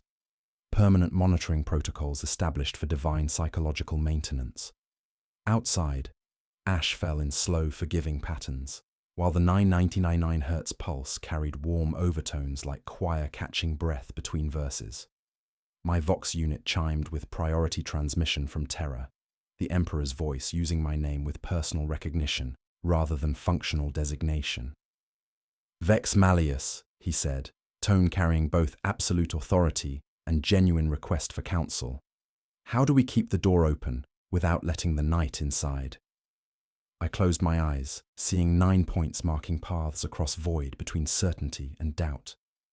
By standing in the threshold, I answered, and by teaching others how to maintain balance. The data burst that followed unrolled like star maps showing priority coordinates across all segmentums, each point pulsing at 9.99 Hz, with thin, discordant undertones marking shadow fragment manifestations. Too many for one team, too many for one lifetime, but not too many for an Imperium learning to serve a god who chose growth over stagnation. Establish integration cadres across affected sectors. Train inquiry, chaplaincies in shadow fragment identification. Monitor harmonic drift patterns. Transformation maintenance becoming permanent Imperial. Institution. Coordinate with all Ordo Hereticus assets. Standing on Basilica steps where pilgrims relearned how to walk with hope, balanced by acknowledged uncertainty, I realized we had won a single chapel, while the greater work of maintaining divine psychological health spread before us like galaxy-spanning constellation of need. The Emperor had reclaimed his humanity, but keeping him whole would require everything we could offer in return. Patience, understanding, and the courage to help even gods learn to live with their complete selves. In the resolution phase, Vex accepted his new role as one of the guardians of the Emperor's psychological integration, part of a secret organization within the Inquisition, dedicated to monitoring and protecting the transformed divine consciousness from both external corruption and internal fragmentation. The Ordo Psychologicus emerged from necessity rather than design, its charter written in the margins of existing inquisitorial mandate, while its true purpose remained classified at levels that existed only in whispered cant between trusted servants who had witnessed divinity learn to breathe. The palace had settled into its new respiration, walls exhaling 10,000 years of accumulated prayer, while blessed stone learned to pulse with organic rhythms that matched divine heartbeat. Incense no longer masked the metallic taste of suppressed emotion. It mingled with the clean scent of rain after thunder, carrying harmonics that provided psychological comfort alongside spiritual guidance. Prayer wheels throughout the sanctified corridors turned only when genuine need called them, their blessed mechanisms humming with newfound purpose rather than mechanical routine. Classified organization within Inquisition mandate. Primary mission: monitor divine psychological integration. Secondary mission: identify and integrate shadow fragments. Tertiary mission: guide Imperial faith evolution. Recruitment from existing assets. Cover designation: Advanced Theological Research Division. New protocols for identifying and containing shadow fragments spread across the Imperium like a vast neural network designed to maintain divine psychological health. Each major shrine world received covert monitoring teams trained to detect the 9.99 Hz harmonics' subtle variations, flagging any deviation beyond 0.12 radians of emotional resonance for immediate response. When the note brightened with divine joy, they sent pilgrims to share in celebration.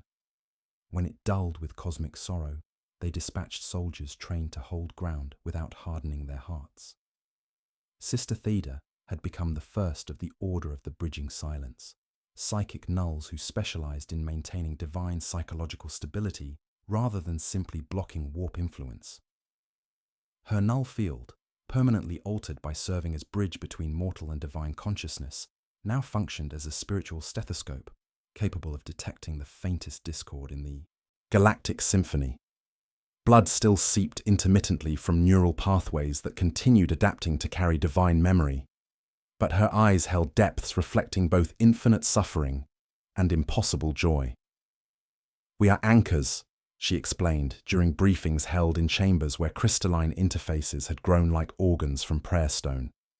When the Emperor's consciousness expands to encompass all human suffering simultaneously, We remind him of individual names.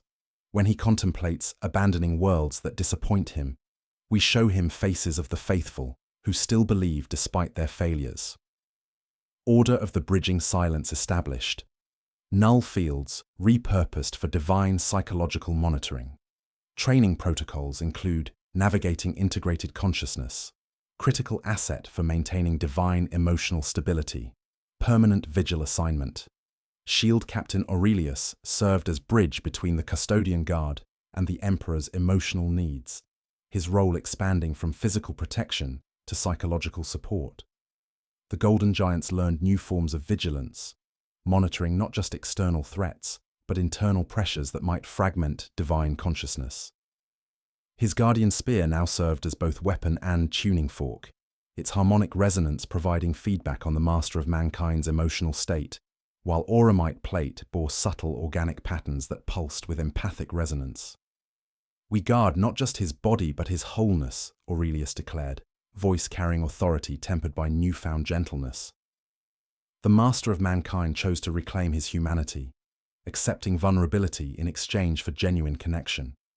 Our duty includes protecting that choice from those who would exploit divine compassion as weakness. Guard duties expanded to include divine emotional support, Guardian Spears modified for harmonic monitoring, training protocols incorporating psychological warfare defense, loyalty redefined to encompass empathetic understanding, eternal vigil expanded beyond physical protection. Tech Dominus Hexachron 7th, his systems now running on hybrid flesh and machine logic, developed technological infrastructure supporting this new form of faith maintenance. His cogitators calculated emotional resonance patterns, while blessed circuitry carried empathic data alongside traditional devotional frequencies. Harmonic Auspex arrays blossomed like brass lilies in cathedral transepts, their metallic petals flickering with color-coded empathy readings that mapped divine moods as precisely as tactical displays tracked enemy movements. Machine spirits report unprecedented cooperation, hexachron intoned, mechadendrites weaving patterns of crystallized prayer, while servo skulls painted walls with data light. Sacred architecture exhibits organic adaptation, responding to authentic spiritual need rather than programmed routine. The faith network has evolved into living support system. Blessed machinery incorporating organic responsiveness, prayer stone adapting to emotional resonance. Harmonic monitoring networks operational across all segmentums. Reality stability improved through conscious integration of doubt and certainty.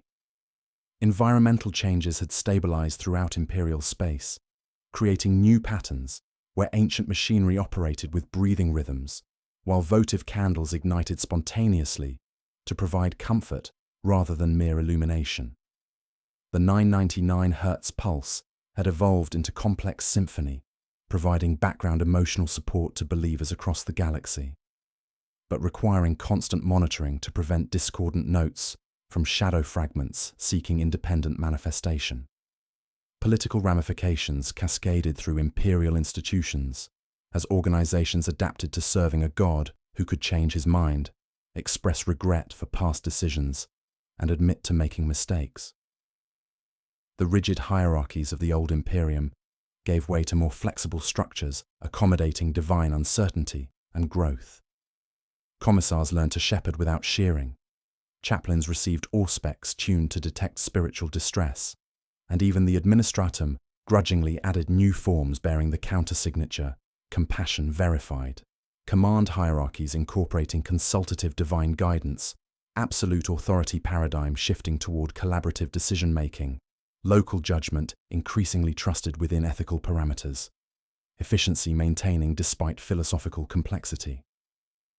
My role had fundamentally changed from hunting heretics who corrupted faith to guiding faith's evolution itself, ensuring it served both divine will and human need while protecting against malevolent echoes that wore the Emperor's transformed face.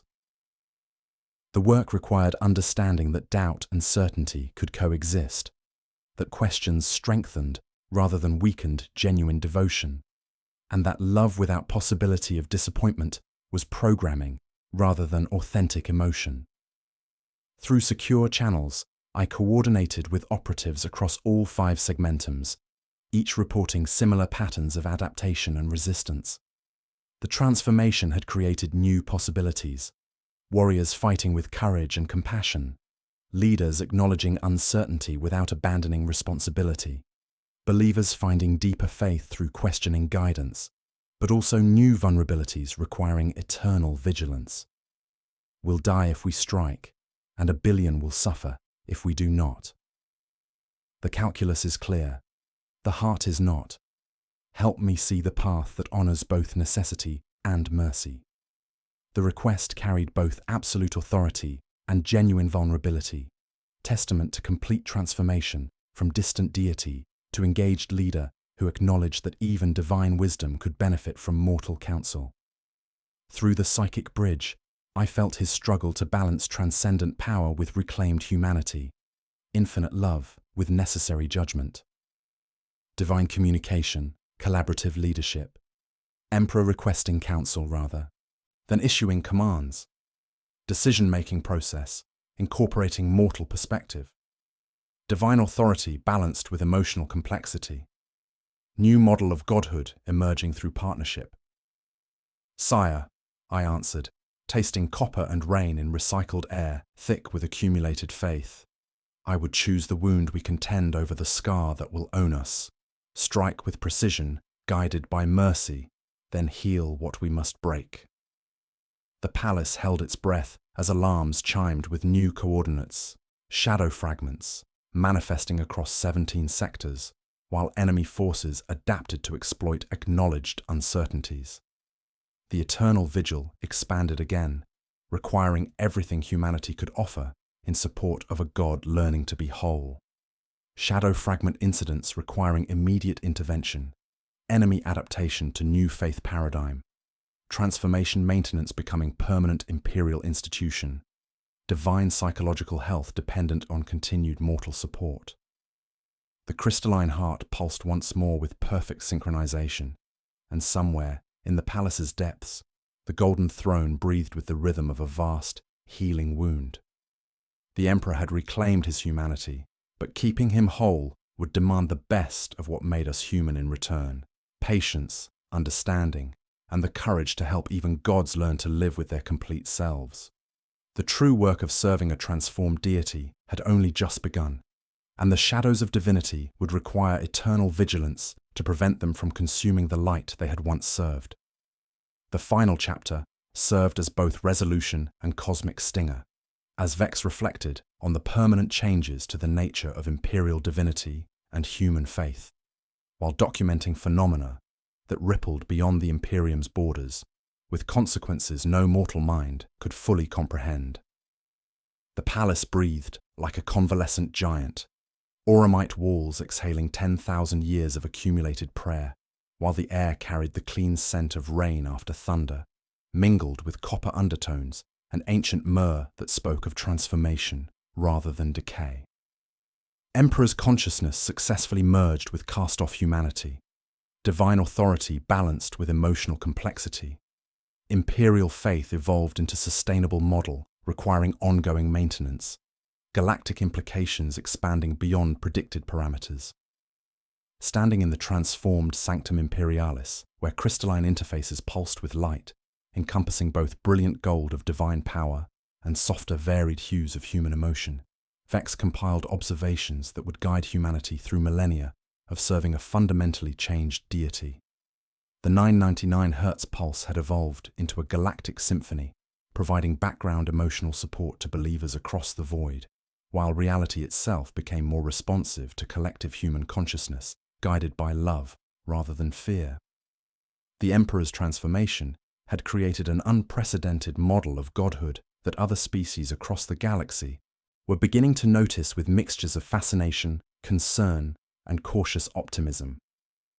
Eldafarsia Iriel of Ayandan transmitted encrypted observations through channels that bypass traditional diplomatic protocols. The Mon-K have achieved conscious evolution of their god form while maintaining species coherence. Their deity learns rather than simply ruling. This suggests potential for genuine transcendence rather than inevitable decay. Eldar Farseers expressing cautious optimism about human evolutionary potential. Tau Watercast, documenting Imperial faith adaptation. Chaos forces adapting corruption strategies to account for acknowledged uncertainty. Warp exhibiting systematic stabilization in high faith regions. Chaos forces struggled to adapt their corruption methods to a faith system that acknowledged doubt as pathway to deeper understanding rather than weakness to exploit. Demons discovered that tempting believers who already accepted uncertainty required entirely new approaches, while the Emperor's reclaimed capacity for growth meant he could learn from and counter their strategies in real time rather than relying on static doctrine. The transformation's effects on the warp itself proved even more significant than political ramifications. In regions where the new imperial faith was strongest, the Imperium exhibited systematic stabilization, creating pockets of relative calm in the Sea of Souls, where human emotion was acknowledged and integrated rather than suppressed and exploited. Navigator reports described corridors of stable passage that felt clean for the first time in recorded history. Secret organization within Inquisition established for divine psychological maintenance. Academies of integrated thought teaching emotional literacy alongside tactical training. Sanctums of deliberate doubt, cultivating uncertainty as spiritual discipline. Reality becoming more consciousness responsive. The establishment of the Ordo Psychologicus, bearing a new sigil of stylized nonagon enclosing the Aquila, both broken and reforged, represented humanity's commitment to maintaining divine psychological health through dedicated institutions. Schools throughout the Imperium now taught emotional literacy alongside tactical training, while monasteries cultivated doubt as spiritual discipline rather than shameful weakness. Research facilities studied the intersection of faith and psychology, documenting how belief systems affected not just individual behavior, but local reality itself.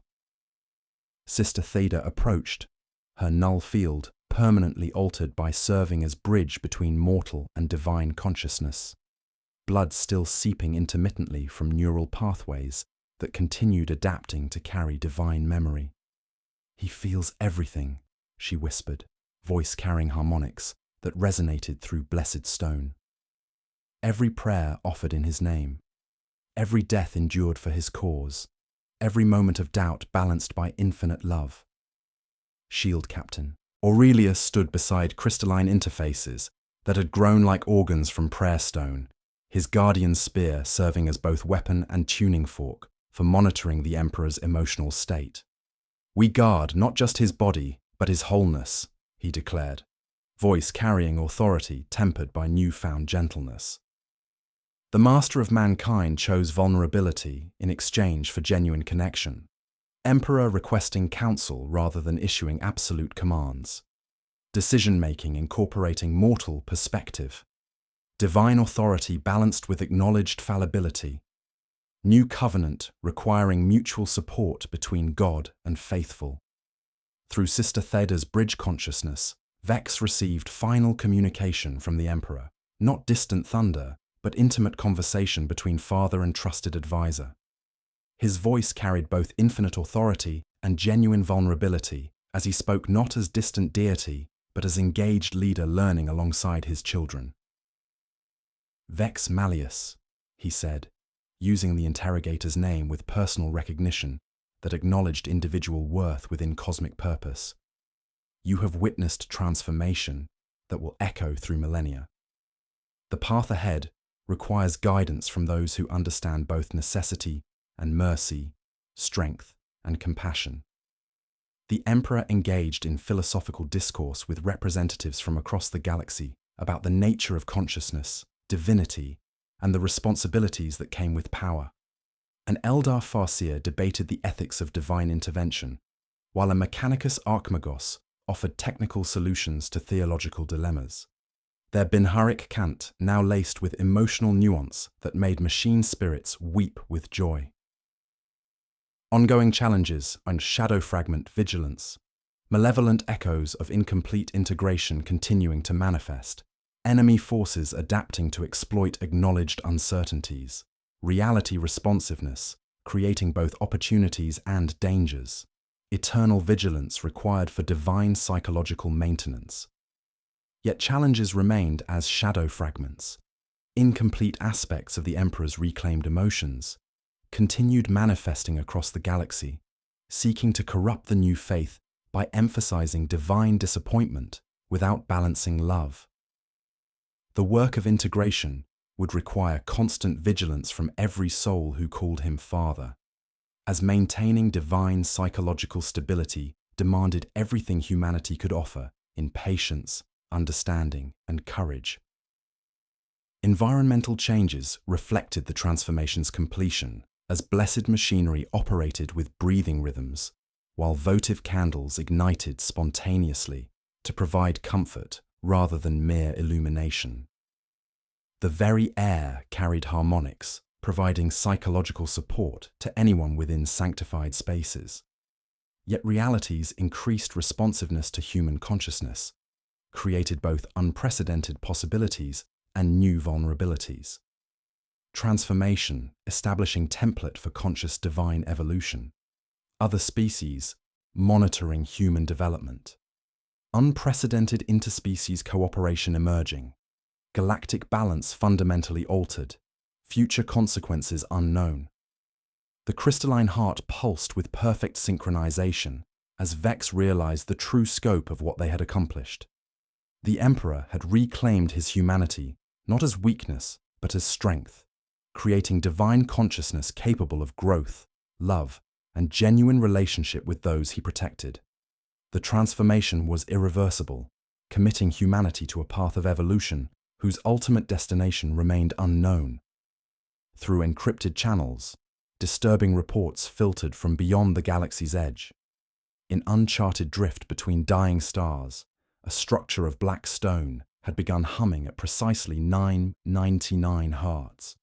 Perfect harmonic resonance despite never hosting human prayer or presence. The nonagon geometry appeared carved into its obsidian surfaces, and from within came only silence shaped like a question that made reality recoil. Unknown structure exhibiting identical harmonic signature, origin uncertain, content analysis, silence configured as interrogation, implications require immediate investigation, cosmic stinger confirmed. Standing where the crystalline fragment had once floated in isolation, now fully integrated with golden throne machinery that pulsed with both divine power and mortal understanding, Vex understood they had witnessed not corruption of a god, but birth of new form of divinity that might finally bridge the gap between mortal and eternal, human and divine. The lingering horror came from recognition that this transformation was irreversible and that humanity had committed itself to a path of evolution whose ultimate destination remained unknown, guided by a god who for the first time in 10 millennia admitted he didn't know all the answers, but was willing to learn them alongside his children. Transformation maintenance protocols operational, shadow fragment monitoring active, divine psychological health stable, imperial faith evolution proceeding, humanity committed to supporting conscious divine growth, mysterious anomalies requiring investigation. The work continues. The Master of Mankind breathed with new completeness, while somewhere in the void beyond known space, ancient stone listened with patient malevolence to harmonics that should not exist. The living God had awakened. Reality itself prepared to learn what it meant to be shaped by collective consciousness, guided by love rather than fear. And in the darkness between stars, something else began to stir in response to humanity's transformation. The Emperor had reclaimed his humanity, but the galaxy held mysteries that even a complete God might struggle to comprehend. The eternal vigil had only just begun, and in the black stone's perfect silence, questions waited that would test the strength of divine wholeness against forces older than doubt itself.